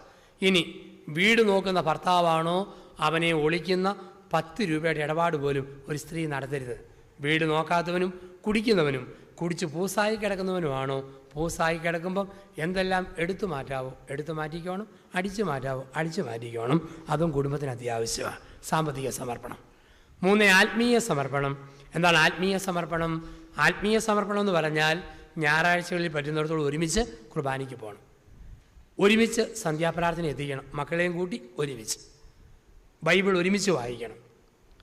അരമണിക്കൂറൊക്കെ പൂർത്തിയാക്കുന്ന, അരമണിക്കൂർ കൊണ്ട് തീരുന്ന ഒരു പ്രാർത്ഥന. ഒരുപാട് നീട്ടി പ്രാർത്ഥിക്കരുത്. അങ്ങനെ പ്രാർത്ഥിച്ചാൽ പുതിയ തലമുറയ്ക്ക് അരോചകം അവർ പങ്കെടുക്കുകയില്ല. ഉള്ളത് തെളിച്ച് വൃത്തിയായിട്ട് പ്രാർത്ഥിക്കണം. ചില കുടുംബത്തിലൊക്കെ എന്തൊരു സ്പീഡിലാണ് പ്രാർത്ഥനയും മറ്റും പോവുക. പലപ്പോൾ ചില കുടുംബത്തിൽ അപ്പന്മാരാണ് ലുത്തിനിയ ചെല്ലുക. 100 കൂട്ടം പണിയും കഴിഞ്ഞാൽ റബ്ബറിന് തുരിശടിച്ചു, ഏത്തവാഴയ്ക്ക് വിഷമടിച്ചു, കീടനാശിനി പലയിടത്ത് വിട്ടു, കളനാശിനി കളയെ തൂകി. ഇതെല്ലാം കഴിഞ്ഞപ്പം തലയ്ക്ക് പിടിച്ചതുപോലെ അപ്പൻ പൂസായ പോലെ വന്നിരുന്ന ലുത്തിനിയ ചെല്ലുക. ഏതാണ്ടൊക്കെ ഓർത്തുകൊണ്ട് കുടുംബാംഗങ്ങളിൽ ലുത്തിനിയായി കൂടുന്നു. അപ്പൻ ചെല്ലുന്നത് എങ്ങനെയാണ്? ബാബാമാരുടെ രാജ്ഞി, ദീർഘദർശികളുടെ രാജ്ഞി, പിതാക്കന്മാരുടെ രാജ്ഞി, കീടനാശിനികളുടെ രാജ്ഞി, ഞങ്ങൾക്ക് വേണ്ടി അപേക്ഷിക്കണേ. ചില കുടുംബത്തിൽ പ്രാർത്ഥന ആദ്യം തെളിച്ചില്ലും, നന്മ നിറഞ്ഞ മറിയമേ നിനക്ക് സ്വസ്തി. 2 എണ്ണം കഴിയുമ്പോൾ സ്പീഡ് കൂടും, നനഞ്ഞ മറിയമേ നിനക്ക് സ്വസ്തി. 3 എണ്ണം കഴിയുമ്പോഴോ മനമറിഞ്ഞ മറിയമേ നിനക്ക് സ്വസ്തി. എന്നാ സ്പീഡാ! ചില വീട്ടിലെ ലുത്തിനിയായുടെ മറുപടി കേട്ടാൽ തോന്നും സായിപ്പും മാതാമയും കൂടിയാണ് പ്രാർത്ഥിക്കുക. ലുത്തിനിയായ മറുപടി തിരിയുന്നത് കണ്ടീഷൻ കണ്ടീഷൻ കണ്ടീഷൻ, ഞങ്ങൾക്ക് വേണ്ടി അപേക്ഷിക്കണേ. ചില കുടുംബത്തിലെ പ്രാർത്ഥന കേട്ടാൽ തോന്നും ഇത് ഹിന്ദുക്കളുടെ വീട്ടിലെ നാമജപമാണ്. ലുത്തിനിയായുടെ മറുപടിയാ തിരിയുന്നത് എങ്ങനെയാ? കൃഷ്ണേ കൃഷ്ണേ കൃഷ്ണേ കൃഷ്ണേ. പല കുടുംബത്തിലും പ്രായമുള്ള അമ്മച്ചിമാരാ ലുത്തിനിയ നയിക്കുക. 100 കൂട്ടം പണി കഴിഞ്ഞു, കറി ഒലത്തി, തുണി അലക്കി, വെള്ളം കോരി, ചോറ് വാർത്തപ്പോൾ അമ്മയുടെ നടുവിന് വല്ലാത്തൊരു വേദന. എന്നാലും 75 വയസ്സുള്ള വല്യമ്മ അല്ലെ അമ്മ ലുത്തിനിയയുടെ വകുപ്പ് ആർക്കും വിട്ടുകൊടുക്കുകയില്ല. അത് അമ്മയുടെ സ്വകാര്യ വകുപ്പാണ്. പ്രായം ചെന്ന് അമ്മച്ചിമാർ മുട്ടുകുത്തി ലുത്തിനിയ ചെല്ലുന്ന കേൾക്കാൻ തന്നെ ഒരു പ്രത്യേക ട്യൂണുണ്ട്. ആത്മജ്ഞാനപൂരിത പാത്രമേ, ബഹുമാനത്തിൻ്റെ പാത്രമേ, അത്ഭുതമായ വ്യക്തിയുടെ പാത്രമേ, ദാവീൻ്റെ കോട്ടെ സ്നാലയമേ. ഇങ്ങനെ ചെല്ലുമ്പോഴാണ് അമ്മയുടെ നടുവിനൊരു വേദന. ഞങ്ങളുടെ ഞെളിവിൻ്റെ കാരണമേ, ഞങ്ങൾക്ക് വേണ്ടി അപേക്ഷിക്കണേ. തിരുഹൃദയത്തിൻ്റെ കൊന്തയമ്പലും ചെല്ലുന്ന കേട്ടാൽ ഈശോംശിക പോലും ബോധം കെട്ടുപോകും. ഈശോയുടെ മധുരമുള്ള തിരുഹൃദയമേ, ഞങ്ങളുടെ മേൽ സ്നേഹമായിരിക്കണേ എന്ന്. ചില വീട്ടിലെ പ്രാർത്ഥന കേൾക്കണം. അവസാനത്തെ പ്രാർത്ഥനയാണ് ഹൈ സ്പീഡിലാണ്. ഈശോടെ വണവണമേ, ഈശോടെ വണവണമേ, ഈശോടെ വണവണമേ. ഉടനെ പിള്ളേരിലായിരുന്നു ഞങ്ങളെ സിനിമാണിക്കണേ, ഞങ്ങളെ സിനിമാണിക്കണേ, ഞങ്ങളെ സിനിമാണിക്കണേ. പലയിടത്തും ഒന്ന് പ്രാർത്ഥന പോകുന്ന രീതി ഇതാണ്. അപ്പോൾ തെളിച്ച് പ്രാർത്ഥിക്കുക, അർത്ഥം മനസ്സിലാക്കി പ്രാർത്ഥിക്കുക, നിർത്തി പ്രാർത്ഥിക്കുക, അർത്ഥപൂർണമായിട്ട് പ്രാർത്ഥിക്കുക. അങ്ങനെയുള്ള ഒരു പ്രാർത്ഥന നമ്മുടെ ജീവിതത്തിലേക്ക് കടന്നു വരിക എന്നുള്ളതാണ്. അപ്പോൾ ആത്മീയ സമർപ്പണം. 6 സമാധാനം. കുടുംബത്തെ സ്വർഗമാക്കുന്ന അതിമനോഹരമായ ഒരു തൂണാണ് സമാധാനം. പ്രത്യേകിച്ച് ഓർക്കുക, ഭാര്യയുടെ മനസ്സമാധാനം സംസാരം കൊണ്ടോ പ്രവൃത്തി കൊണ്ടോ നടപ്പ് കൊണ്ടോ ഭർത്താവ് തകർക്കരുത്. ഭർത്താവിൻ്റെ സമാധാനം ഭാര്യ നശിപ്പിക്കരുത്. ഭാര്യ വീട്ടുകാരുടെയും സ്വന്തം വീട്ടുകാരുടെയും സമാധാനം ഒരു ഭർത്താവ് തകർക്കരുത്. ഭർത്താവിൻ്റെ വീട്ടുകാരുടെയും സ്വന്തം മാതാപിതാക്കളുടെയും സമാധാനം ഒരു ഭാര്യയും തകർക്കരുത്.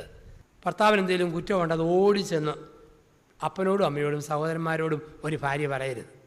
ഭാര്യയ്ക്ക് എന്തെങ്കിലും കുഴപ്പമുണ്ട്, അത് ഓടിച്ചെന്ന് ഭർത്താവും ആരോടും പറയരുത്. കാരണം ദൈവം നമ്മളെ സൃഷ്ടിച്ചിരിക്കുമ്പോൾ മാതാപിതാക്കളെ വിട്ടു എന്ന് പറഞ്ഞാൽ പിന്നെ ഇവർ 2 പേരും കൂടെ പറയാൻ പാടുള്ളൂ. വേറെ ആരോടും പറഞ്ഞ് സമാധാനക്കേട് വരുത്തരുത്. ചില ആണുങ്ങളും മറ്റുമുണ്ട്, കല്യാണം കഴിഞ്ഞാൽ ആ നാളുകളിൽ തന്നെ പിന്നെ അവൻ അപ്പനും വേണ്ട അമ്മയും വേണ്ട, അവൾ മാത്രം മതി. ചോദിച്ചാൽ പറയും മാതാപിതാക്കളെ വിട്ട് അവിടെ കൂടെ ചേരാൻ പറഞ്ഞു. വിടുക എന്ന് വെച്ചാൽ മറക്കുക എന്നല്ല, ഉപേക്ഷിക്കാതെയുള്ള ഉപേക്ഷ അതാണ് വിട്ടുപോവുക എന്ന് പറഞ്ഞാൽ. ഉപേക്ഷിക്കാതെയുള്ള ഉപേക്ഷ അതാണ് വിട്ടുപോവുക എന്ന വാക്കിൻ്റെ അർത്ഥം. പരിപൂർണ്ണോടെ മറക്കുക എന്നുള്ളതല്ലല്ലോ അതിൻ്റെ അർത്ഥം. ചില ആണുങ്ങൾ കല്യാണം കഴിഞ്ഞ് ഭാര്യയും കൊണ്ട് പോകുന്ന കണ്ടാൽ തോന്നും ഏതോ പെരുന്നാളിന് കൊടിമരം അലങ്കരിക്കാൻ കൊണ്ടുപോകണമല്ല. ലോകത്തൊരു പെണ്ണുങ്ങൾക്കും ഇല്ലാത്ത ഏതാണ്ട് എക്സ്ട്രാ അവയവങ്ങൾ അവർക്ക് മാത്രമേ ഉള്ളൂ. ഈ കൊണ്ടുപോകുക കണ്ടാൽ തോന്നും. പറയും ബൈബിളിൽ പറഞ്ഞു മാതാപിതാക്കളെ വിടാൻ പറഞ്ഞിട്ടുണ്ട്. എന്താ അർത്ഥം? ബൈബിളിൻ്റെ ശൈലിയാണ് ഹീബ്രു എക്സ്ട്രീംസ്. എക്സ്ട്രീം വാക്കുകൾ ഉപയോഗിക്കുക എന്നുള്ളത് എബ്രായ ശൈലിയാണ്. അങ്ങനെ ഒരു ശൈലിയാണ്. നിന്റെ 2 കണ്ണിൽ ഒരു കണ്ണ് നിനക്ക് ഉതപ്പ് തരുന്നെങ്കിൽ ഒരു കണ്ണ് തുറന്നിട്ട് ഒറ്റക്കണ്ണോടെ സ്വർഗത്തിൽ പോകുന്നതാണ് ഇരട്ടക്കണ്ണോടെ നരകത്തിൽ പോകുന്നതിനേക്കാൾ ഭേദം. പിന്നെയും പറയുന്നു, കയ്യോ കാലോ ഉതപ്പ് തരുന്നെങ്കിൽ അത് വെട്ടിക്കളഞ്ഞിട്ട് ഒരു കാലോടും ഒരു കൈയോടും കൂടെ സ്വർഗത്തിൽ പോകുന്നതാണ് 2 കൈകളും 2 കാലുകളുമായി നരകത്തിൽ പോകുന്നതിനേക്കാൾ ഭേദം. ഇങ്ങനെയാണ് പറയുക. ഇതുപോലെ ഒന്നാണ് മാതാപിതാക്കളെ വിട്ട് എന്നുള്ള അർത്ഥം. അതിൻ്റെ അർത്ഥം എന്താ? പെണ്ണ് കൂലിക്കാരി, പണിക്കാരി, അലക്കുന്നവൾ, പൊടിക്കുന്നവൾ, ഈ കാഴ്ചപ്പാടുള്ളിടത്ത് അവൾ അടിമയല്ല, പുരുഷനൊപ്പമാണ്. അത് പഠിപ്പിക്കാൻ വേണ്ടിയുള്ള ഹീബ്രു എക്സ്ട്രീംസ് എക്സ്പ്രഷനാണ് മാതാപിതാക്കളെ വിട്ടു എന്നുള്ളത് നമ്മൾ കാണുക. ചിലപ്പോൾ കുടുംബത്തിൽ എന്തൊരു സമാധാനക്കേടാണല്ലേ. അമ്മായിയമ്മ മരുമകൾ ബഹളങ്ങൾ, ഏതെല്ലാം ബഹളങ്ങളാണ്. പണ്ടത്തെ കാലത്ത് വേറെ രീതി, ഇന്ന് പുതിയ രീതി. മൂത്തവൻ കെട്ടിയത് തൊലി കറുത്ത പെണ്ണ്, സ്ത്രീധനം കുറഞ്ഞ പെണ്ണ്. ഇളയവൻ കെട്ടിയത് തൊലി വെളുത്ത പെണ്ണ്, സ്ത്രീധനം കൂടിയ പെണ്ണ്. മൂത്തവൻ്റെ ഭാര്യയെ തള്ളയ്ക്ക് കാണാൻ മേല. കേട്ടോണ്ട് കുത്തുവാക്ക് ഒളിച്ചിരുന്ന് പറയും, എന്നാ ഒരു കറപ്പ, ഇത്രയും കറുത്ത ഒരെണ്ണം ഇന്ന് വരെ ഇവിടെ വന്നിട്ടില്ല കേട്ടോ. കഞ്ഞിക്കരത്തിൻ്റെ മൂട് പോലല്ലേ മോന്ത കണ്ടാലിരിക്കുന്നത്. ഏതാണ്ട് പവർ കട്ടിനുണ്ടായതാണെന്നാണ് തോന്നുന്നത്. എന്നാ ഒരു കറപ്പായത്. എൻ്റെ മോനാണ് നല്ല വെളുത്ത മോൻ. അവൻ അവളെയും കൊണ്ട് പോകുന്ന കണ്ടാൽ തോന്നും ഏതോ കാക്ക തേങ്ങാപ്പൂൾ കൊത്തിക്കൊണ്ട് പോണതുപോലെ. എന്നാ ഒരു ഇടപാടായത്. കുത്തുവാക്ക് പറയുക മരുമകളെക്കുറിച്ച്. ഇളയവൻ്റെ ഭാര്യയും കൊണ്ട് പോകുന്ന കണ്ടാൽ തോന്നും ഏതോ അപ്സരസിനെ എലിക്കുളം പള്ളിയിൽ ഞായറാഴ്ച കുർബാന കാണിക്കാൻ കൊണ്ടുപോകണ പോലെ. ഭയങ്കര തിരിച്ച് വ്യത്യാസം. മരുമകളുമാരുണ്ട് കൂടിയ ടൈപ്പ്. അമ്മായിമ്മയുടെ കുത്തു കൊടുക്കുക. ഭർത്താവിൻ്റെ വീട്ടിൽ വന്നു, വിറകടുപ്പായിരുന്നു, പച്ച വിറക്. അടുപ്പി വെച്ച് തീ ഊതിയപ്പം പുക ചാടി, കണ്ണുനീരൊപ്പം ചാടി. ഇവള് പൊട്ടിത്തെറിച്ചുകൊണ്ട് പറയാം, മുടിഞ്ഞ വീട്, നശിച്ച വീട്. എൻ്റെ വീട്ടിലാണെങ്കിൽ വെടിമരുന്ന് പോലെ വിറക്, പപ്പടം കാച്ചതുപോലെ വിറകിൻ്റെ പൂള് കിടക്കുന്നു. തന്നെയല്ല, എൻ്റെ വീട്ടിൽ ടിൻ ഗ്യാസ്, കുറ്റി ഗ്യാസ്, ഗോബർ ഗ്യാസ് എല്ലാം ഉണ്ട്. അവൾ പറയുന്നത് കേട്ടാൽ തോന്നും 4 നൂറ്റാണ്ട് മുമ്പ് അവളെ ഗ്യാസ് കുറ്റി പറ്റതാണെന്ന് തോന്നും. ഈ ടൈപ്പ് വർത്തമാനം പറയുന്ന പെണ്ണുങ്ങളെ കണ്ടിട്ടുണ്ട്. വേറെ ചില പെണ്ണുങ്ങൾ കല്യാണം കഴിഞ്ഞ് 6-ാം മാസം ഭർത്താവിൻ്റെ ചെവി ചെന്ന് തവള കാറും.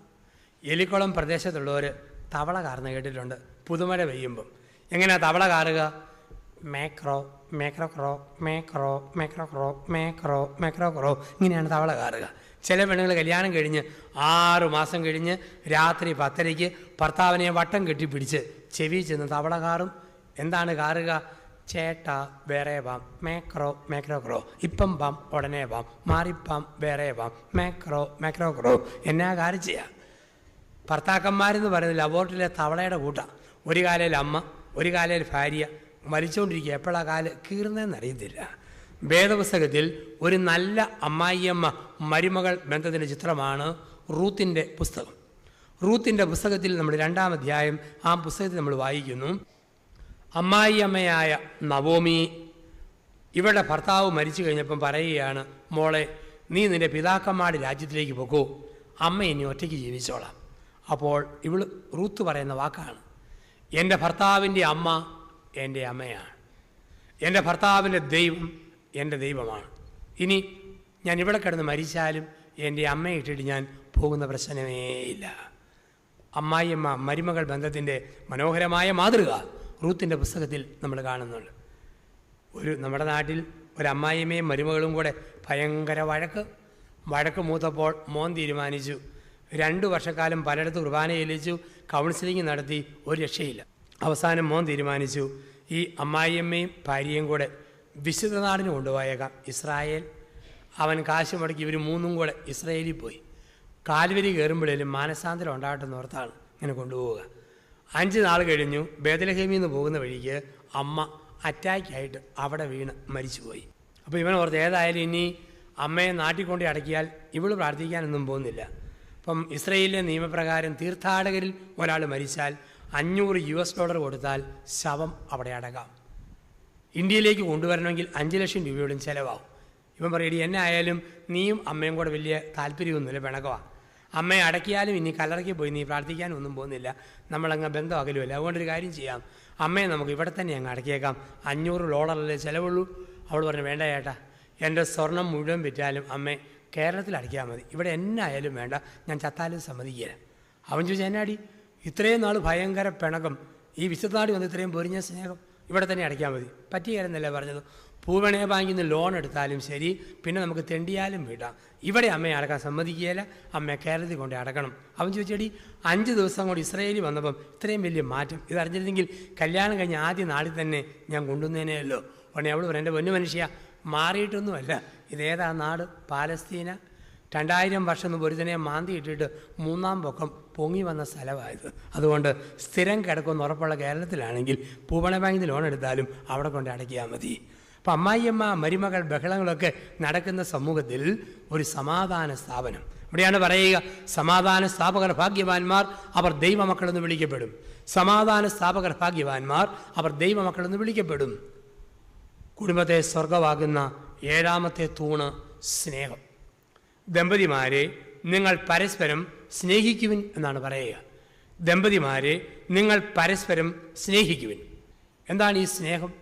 വറുത്തതും പൊരിച്ചതും ഒലത്തിയതും ഇഷ്ടം പോലെ തിന്നുന്നതല്ല സ്നേഹം. പിന്നെയോ ഉള്ളതുകൊണ്ട് ഓണം പോലെ. സ്നേഹമെന്ന് പറഞ്ഞാൽ ഉള്ളിൽ വെച്ചാൽ പോരാ, പുറത്തോട്ട് പ്രകടിപ്പിക്കണം. പല ആണുങ്ങളുടെ ഓർമ്മ സ്നേഹം പ്രകടിപ്പിച്ചാൽ പെങ്കോന്തനാന്ന് വീട്ടുകാർ കരുതുമെന്നാണ്. ഒരിക്കലുമില്ല, സ്നേഹം പ്രകടിപ്പിക്കേണ്ടതല്ലേ. ഭാര്യാഭർത്താക്കന്മാർ ധ്യാനിക്കാൻ വന്നു. സ്ത്രീ പറഞ്ഞു, അച്ഛാ, എൻ്റെ ഭർത്താവ് എന്നെയല്ലേ കെട്ടിയിരിക്കുന്നത്, 25 ഏക്കർ റബ്ബർ തോട്ടത്തെയും ഒരു മാരുതിക്കാരനെയുമാണ്. മാസത്തിൽ 5 ദിവസം പോലും ഇയാൾ എൻ്റെ കൂടെ വന്ന് താമസിക്കുകയില്ല. ഞാൻ പറഞ്ഞു, മോനെ, ഭാര്യ പറയുന്നത് കേട്ടില്ലേ, അപ്പോൾ ഒരല്പമൊക്കെ സ്നേഹമൊക്കെ വേണ്ടേ, അവൾക്കിതൊക്കെ ആവശ്യമില്ലേ?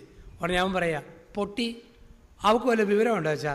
അവൾക്ക് എന്നാത്തിൻ്റെ കുറവാച്ചാ ഞാൻ വരുത്തിയിരിക്കുന്നത്? എല്ലാം ഇഷ്ടം പോലെ.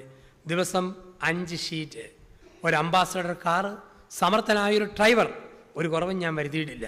ഞാൻ പറഞ്ഞു, അതാ കുറവ്, ഡ്രൈവർ പോരാ, നീ തന്നെ സ്ഥലത്ത് വേണം, ഇതാണ് കുറവ്. അപ്പം സ്നേഹം ഉള്ളി വെച്ചാൽ പോരാ, അത് പ്രകടിപ്പിക്കണം. അപ്പം അങ്ങനെ ദമ്പതികളായാലും ഓർക്കുക, നിങ്ങൾ അപ്പനമ്മമാരുടെ കടമ കൂടി ഉള്ളവരാണ് കേട്ടോ. കുഞ്ഞുങ്ങളുള്ളവർക്കെല്ലാം അപ്പൻ്റെയും അമ്മയുടെയും കടമയുണ്ട്, അത് നമ്മൾ മറക്കരുത്. മക്കളുടെ പരിശീലനത്തിൽ വളരെ ശ്രദ്ധിക്കണം.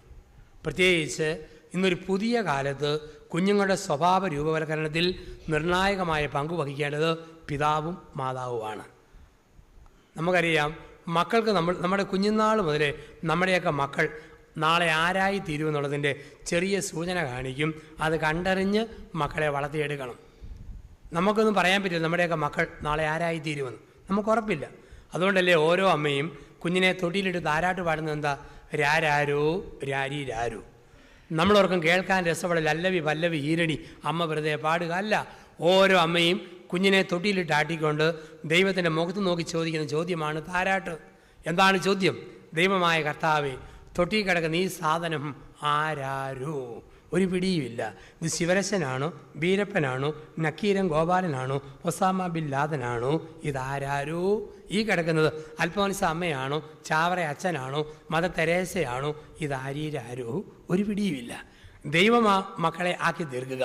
അപ്പോൾ ആ മക്കൾക്ക് നന്മയുടെ വഴികൾ പറഞ്ഞു കൊടുക്കാനുള്ള കടമ ഒരപ്പൻ്റെയും അമ്മയുടെയും കടമയാണ്. ഏതെങ്കിലും ഒരു കുഞ്ഞ് തൂമ്പാ കൊണ്ട് വെട്ടുന്നു, മാന്തുന്നു, മറിക്കുന്നു, മണ്ണ് മാന്തുന്നു, തകിടം മറിക്കുന്നു, തീങ്കുത്താണോടാന്ന് ചോദിച്ച് അവനെ വഴക്ക് പറയരുത്. ആ മോനായിരിക്കും വളർന്നു വരുമ്പോൾ ഒരു JCB ഡ്രൈവറാകാനുള്ള സാധ്യത. എല്ലാം മാന്തിപ്പറിക്കുന്ന കൊച്ചിനാണുള്ളത്. അത് തിരിച്ചറിയുക എന്നുള്ളതാണ്. ദൈവവിളി കണ്ടറിഞ്ഞ് പ്രോത്സാഹിപ്പിക്കുക. ചില പിള്ളേരെ കാണാം, കുഞ്ഞുനാൾ മുതൽ പുതപ്പും പുതച്ച് ചാക്കുന്നൂരിട്ട് പത്രക്കള്ളാസും ചുരുട്ടിക്കേട്ടി ധൂപുകുറ്റി ആട്ടുന്ന പോലെ നടക്കുന്ന കാണാം. സർവാധിപനാം കർത്താവേ, നിന്നെ വണങ്ങി നമിക്കുന്നേ. അച്ഛനാകാനുള്ള താല്പര്യം അതിൽ വളർത്തണം. ചിലർ ചാക്കുനൂലിനേറ്റം ചെവി വെച്ച് മറ്റേ ഏറ്റവും കൂട്ടുകാരൻ്റെ നെഞ്ചത്ത് വെച്ചിട്ട് പറയും, ശ്വാസം നീട്ടി വിടറ, വലിച്ചു വിടറ, കുറുക്കി വിടറ, അയച്ചു വിടറ. ഡോക്ടറാകാൻ സാധ്യത. ചിലർ ഈർക്കിലിയും കമ്പും എടുത്ത് പഠിക്കാവട പഠിക്കാവട പഠിക്കാവട. സാറാകാൻ സാധ്യത, ടീച്ചറാകാൻ സാധ്യത. ചിലർ കള്ളനും പോലീസും കളിക്കുന്നു. ചിലർക്ക് കള്ളനാകാൻ സാധ്യത, ചിലർക്ക് പോലീസാകാൻ സാധ്യത. ഈ കുഞ്ഞുങ്ങളെ ആദ്യമായിട്ട് കള്ളനാക്കി മാറ്റുക? അപ്പനും അമ്മയും കൂടെ. കുഞ്ഞിനെ ഇങ്ങനെ തൊട്ടിയിലിട്ട് ആട്ടുമ്പം കുഞ്ഞിങ്ങനെ ചിരിച്ച് കിടക്കുമ്പം അപ്പനും അമ്മയും തൊട്ടിയെ നോക്കിയിട്ട് പറയും, കണ്ടോ കള്ളൻ്റെ കിടപ്പ് കണ്ടോ, കള്ളിയുടെ ചിരി കണ്ടോ. സ്കൂളിൽ നിന്ന് വരുമ്പം കള്ളൻ്റെ ഓട്ടം കണ്ടോ, കള്ളിയുടെ ചാട്ടം കണ്ടോ. ഇങ്ങനെ കള്ളനും കള്ളിയായിട്ട് നമ്മൾ മക്കളെ വളർത്തുന്നു. പിള്ളേരെ ആദ്യമായിട്ട് നുണ പറയാൻ പഠിപ്പിച്ചതാരാ? നമ്മൾ തന്നെ. കുഞ്ഞ് കാറിക്കൊണ്ട് നിന്നപ്പോൾ അമ്മ വട്ടയപ്പം കയ്യിലെടുത്തു. കുഞ്ഞ് പറഞ്ഞു, അമ്മേ അപ്പം അപ്പം അപ്പം. അമ്മ കൈ വീശി പറഞ്ഞു, കാക്ക കൊണ്ടുപോയി, കാക്ക കൊണ്ടുപോയി. കൊച്ചു കാറാൻ തുടങ്ങും. എന്നാൽ ഈ കാക്ക എൻ്റെ തന്നെ അപ്പം കൊണ്ടുപോയാലോ. കുറച്ച് കരഞ്ഞു കഴിയുമ്പോൾ അമ്മ കൈവെട്ടത്തിൽ കാണിക്കും. ഇല്ലേ കേട്ടോ, അമ്മയുടെ കയ്യിലുണ്ട്. ആദ്യമായിട്ട് കൊച്ചിനെ നുണ പറയാൻ പഠിപ്പിച്ചത് ആരാണ്? അമ്മ. അമ്മയാണ് കുഞ്ഞിനെ കള്ളം പറയാൻ പഠിപ്പിക്കുക. നമ്മുടെ മക്കൾക്ക് 3 വിദ്യാഭ്യാസങ്ങൾ കൊടുത്തിരിക്കണം. 1 ഭൗതിക വിദ്യാഭ്യാസം, 2 ആത്മീയ വിദ്യാഭ്യാസം, 3 ലൈംഗിക വിദ്യാഭ്യാസം, സെക്സ് എഡ്യൂക്കേഷൻ. ഇത് 3ഉം കുഞ്ഞുങ്ങൾക്ക് കൊടുക്കേണ്ടത് അപ്പൻ്റെ അമ്മയുടെയും കടമയാണ്. ഭൗതിക വിദ്യാഭ്യാസം എന്ന് പറഞ്ഞാൽ പരമാവധി നമ്മുടെ മക്കളെ പഠിപ്പിക്കുക, അതിനുള്ള സാധ്യത തുറന്നു കൊടുക്കുക, ലോകത്തിൻ്റെ അറിവുകൾ ഏതെല്ലാം വിധത്തിൽ ആർജിക്കാൻ പറ്റുമോ അതെല്ലാം സ്വന്തം മക്കൾക്ക് കൊടുക്കുക. ഭൗതിക വിദ്യാഭ്യാസം. 2 ആത്മീയ വിദ്യാഭ്യാസം. വീട്ടിലെ ഒരു കൊച്ചു കുഞ്ഞിന് 4 വയസ്സാകുമ്പോൾ സഭയുടെ നമസ്കാരങ്ങൾ അമ്മ കുഞ്ഞിനെ കാണാപ്പാഠം പഠിപ്പിച്ചിരിക്കണം. പല സഭകളിലും ഞാൻ കണ്ടിട്ടുണ്ട് കുഞ്ഞുങ്ങളെ ബൈബിൾ വാക്യം കാണാപ്പാഠം പഠിപ്പിക്കുന്നവർ. ഇപ്പോൾ നമ്മുടെ കർത്താവിൻ്റെ മാലാഖ, സ്വലോകരാജ്ഞി, മിശിഹ നമ്മെ പ്രതി മരണത്തോടും കീഴ്വഴങ്ങി, രാജകന്യകെ, ഭാഗ്യപ്പെട്ട മാർ യോസേപ്പ്, അളവില്ലാത്ത സകല സ്വരൂപി, ഇതെല്ലാം നമ്മൾ പഠിപ്പിക്കുക. ക്രൈസ്തവ ഭക്തിഗാനങ്ങൾ, പാരമ്പര്യ ഗാനങ്ങൾ പഠിപ്പിക്കണം, പാരമ്പര്യ പ്രാർത്ഥനകൾ പഠിപ്പിക്കണം. 91, 92 സങ്കീർത്തനങ്ങൾ, അതുപോലെ 21, 23 സങ്കീർത്തനങ്ങളൊക്കെ കുഞ്ഞുങ്ങളെ പറഞ്ഞങ്ങ് പഠിപ്പിക്കുക. ഇളം മനസ്സിലത് കാണാപ്പാടമാണ്. അതൊക്കെ അവരുടെ ജീവിതത്തെ ബാധിക്കും. ഇന്ന് പലരുടെയും താല്പര്യം എന്താ? കുഞ്ഞിനെ കൊണ്ട് കൊഞ്ഞ പറയുന്ന ഭാഷയിൽ ടിങ്കിൾ ടിങ്കിൾ ലിറ്റിൽ സ്റ്റാർ ഇത് ആർക്ക് കേൾക്കണം? ഇത് ഇങ്ങനെയൊക്കെ നമ്മുടെ ലോകം പോവുക. അപ്പോൾ കുഞ്ഞുങ്ങളെ പരിശീലിപ്പിക്കുക, പഠിപ്പിക്കുക. ആത്മീയ വിദ്യാഭ്യാസം. വേദപാഠത്തിന് 50-ൽ 48 മാർക്ക് കിട്ടുന്ന കുട്ടിയോട് ആർക്ക് വേണം വേദപാഠത്തിൻ്റെ പീറ മാർക്ക് കണക്കിന് മേടിക്കാമെങ്കിൽ സമ്മാനം തരാം. വേദപാഠത്തിൻ്റെ സ്റ്റാൻഡേർഡ് കുറയ്ക്കുന്ന വർത്തമാനം മക്കളോട് പറയരുത്. ഞായറാഴ്ച കുർബാനയ്ക്ക്, ഉച്ചകുർബാനയ്ക്ക് ഇവിടെ വന്ന് കുട്ടിയോട് ചോദിക്കണം, പള്ളിയിൽ നിന്ന് അച്ഛൻ വായിച്ച ബൈബിൾ ഭാഗം എന്താ, വേദപാഠ ക്ലാസ്സിൽ പഠിപ്പിച്ചത് എന്താ, പ്രസംഗത്തിൽ അച്ഛൻ വല്ല കഥയും പറഞ്ഞ കഥ ഏതാ ചോദിക്കണം. അങ്ങനെ കുഞ്ഞുങ്ങളോട് ചോദിക്കണമെങ്കിൽ നമ്മൾ തന്നെ നേരാവണ്ണം കേൾക്കണം. അച്ഛൻ പള്ളിയിൽ ഏത് ബൈബിൾ ഭാഗമാണ് വായിച്ചതെന്നുള്ളത്. ഒരച്ഛൻ പള്ളിയിൽ ഇങ്ങനെ സുവിശേഷവാനിയായി ഗായകസംഘം പാടി എഴുതി നരകുലരക്ഷകനാം കപ്പിയാർ ധൂപകുരിക്ക് അത് കുന്തിരിക്ക് വിട്ടു, മധുപക മുഴുവൻ പുകപടലം കൊണ്ടങ്ങ് നിറഞ്ഞു. അച്ഛൻ ബേമയിൽ നിന്നും അൾത്താരെ വെച്ച ബൈബിൾ ആഘോഷമായിട്ട് എടുക്കാൻ വേണ്ടി പോയി വായിക്കാനായിട്ട് ചെന്ന് നോക്കുമ്പോൾ കപ്പിയാർ ബൈബിൾ വെക്കാൻ മറന്നുപോയിരിക്കുന്നു. അച്ഛൻ അരിശം വന്നു. അച്ഛൻ ഒന്ന് പരീക്ഷിക്കാൻ വേണ്ടി ബൈബിൾ ഉള്ളതുപോലെ ഇങ്ങനെ മുമ്പോട്ട് വന്നു. മൈക്രോഫോണിന് മുമ്പിൽ ഒന്ന് ഉറക്കെ പറഞ്ഞു, ഒരു ബൈബിൾ ഉണ്ടായിരുന്നെങ്കിൽ എനിക്ക് വായിക്കാമായിരുന്നു. എല്ലാവരോടും പറഞ്ഞു, നമ്മുടെ കർത്താവായ മിശിഹായിക്ക് സ്തുതി. അപ്പം ഇത്രയും നമ്മുടെ ശ്രദ്ധയുള്ളൂ. അപ്പം നമ്മൾ കേട്ടിട്ട് വേണം നമ്മുടെ മക്കളോട് ചോദിക്കാൻ. ആത്മീയ വിദ്യാഭ്യാസത്തിൻ്റെ തലമാണത്. അതുപോലെ തന്നെ സമയത്തും കാലത്തും ഒരുങ്ങി പള്ളിയിൽ പോകണം. 7:30 കുർബാനയ്ക്ക് 5 മിനിറ്റ് മുമ്പേ ചെന്ന് മുട്ടുകൂത്തുക, ബൈബിൾ തെളിച്ച് വായിക്കുക, തെളിച്ച് പ്രാർത്ഥിക്കുക. ഇതെല്ലാം ആത്മീയ വിദ്യാഭ്യാസത്തിൻ്റെ തലങ്ങളാണ്. അതുപോലെ തന്നെ ക്രൈസ്തവ പ്രസിദ്ധീകരണങ്ങൾ കുടുംബത്തിൽ വരുത്തി കൊടുക്കുക. ഒപ്പം ക്രൈസ്തവ ചാനൽ, നമുക്കറിയാം ശാലോമൊക്കെ പോലുള്ള ചാനലുകൾ നമ്മുടെ കുടുംബത്തിൽ തുറന്നു വെക്കുക. ഇതൊക്കെ നമ്മുടെ ആത്മീയ വിദ്യാഭ്യാസത്തിൻ്റെ തലങ്ങളാണ്. അത് കുഞ്ഞുങ്ങൾക്കായിട്ട് നമ്മൾ ക്രമീകരിച്ചു കൊടുക്കുക എന്നുള്ളതാണ്. അപ്പം കുഞ്ഞുങ്ങളുടെ ആത്മീയ വളർച്ചയിൽ ഏതെല്ലാം മേഖലയിൽ പറഞ്ഞു കൊടുക്കാൻ പറ്റുമോ അതെല്ലാം പറഞ്ഞു കൊടുത്ത് വളർത്തിക്കൊണ്ടുവരിക ആത്മീയ വിദ്യാഭ്യാസം. ഒപ്പം ലൈംഗിക വിദ്യാഭ്യാസം, സെക്സ് എഡ്യൂക്കേഷൻ എന്ന് പറഞ്ഞാൽ 10 വയസ്സായ പെൺകുട്ടിയെ അമ്മ പറഞ്ഞു കൊടുക്കണം ഒരു പെണ്ണിൻ്റെ ദേഹം ദൈവം എങ്ങനെ അമ്മയാക്കാൻ ഒരുക്കുന്നു. അറിയത്തില്ലേ? നമ്മുടെ ബുക്ക് സ്റ്റാളിൽ നിന്നും അമ്മച്ചി ഞാൻ എവിടെ നിന്ന്, അല്ലെങ്കിൽ അവൾ വളരുന്നു എന്ന പുസ്തകം പെൺകുട്ടിക്ക് മേടിച്ചു കൊടുക്കണം. 10 വയസ്സായ ആൺകുട്ടിക്ക് അപ്പൻ ഒരു ആണിൻ്റെ ശരീരത്തെ ദൈവം എങ്ങനെ അപ്പനാക്കാൻ ഒരുക്കുന്നു. അറിയത്തില്ലേ? അവൻ വളരുന്നു, അപ്പച്ച ഞാൻ എവിടെ നിന്ന്, ഈ പുസ്തകം മേടിച്ചു കൊടുക്കണം. ഇന്ന് ദൈവമില്ലാത്ത മനുഷ്യൻ, മതമില്ലാത്ത മനുഷ്യൻ, അങ്ങനെയുള്ള ചിന്തകളും മറ്റുമൊക്കെ മനുഷ്യൻ്റെ മനസ്സിൽ കൊച്ചു കുരുന്നു മനസ്സുകളിൽ മുളച്ചു പൊങ്ങുമ്പോൾ ലൈംഗികതയിൽ അടങ്ങിയിരിക്കുന്ന ദൈവീകത പഠിപ്പിക്കാൻ പറ്റുന്നത് അപ്പനമ്മമാർക്കാണ്. അത് കുഞ്ഞുങ്ങൾക്ക് പറഞ്ഞു കൊടുക്കുക ലൈംഗിക വിദ്യാഭ്യാസം. ഇതെല്ലാം കഴിഞ്ഞ് അവരുടെ യഥാർത്ഥ പ്രായപൂർത്തിയാകുമ്പോൾ ആഗ്രഹിക്കുന്ന ജീവിതാന്തസ്സിൽ പ്രവേശിപ്പിക്കുക, അനുഗ്രഹിക്കുക. അങ്ങനെ കൃപയുടെ വഴികളിലൂടെ ആ മക്കളെ ജീവിക്കാൻ വിട്ടുകൊടുക്കുക. ഇനി ചിന്തകളെ അവസാനിപ്പിക്കുമ്പോൾ ഒരു ചിന്ത കൂടെ ബാക്കി നിൽക്കുന്നു. മക്കൾക്ക് മാതാപിതാക്കളോടുള്ള കടപ്പാട് കുടുംബവുമായി ചേർത്ത് വെച്ച് വേണം നമ്മളിത് കാണാൻ. എല്ലാ മക്കൾക്കും ഒരു കടപ്പാടുണ്ട്. ആരോട്?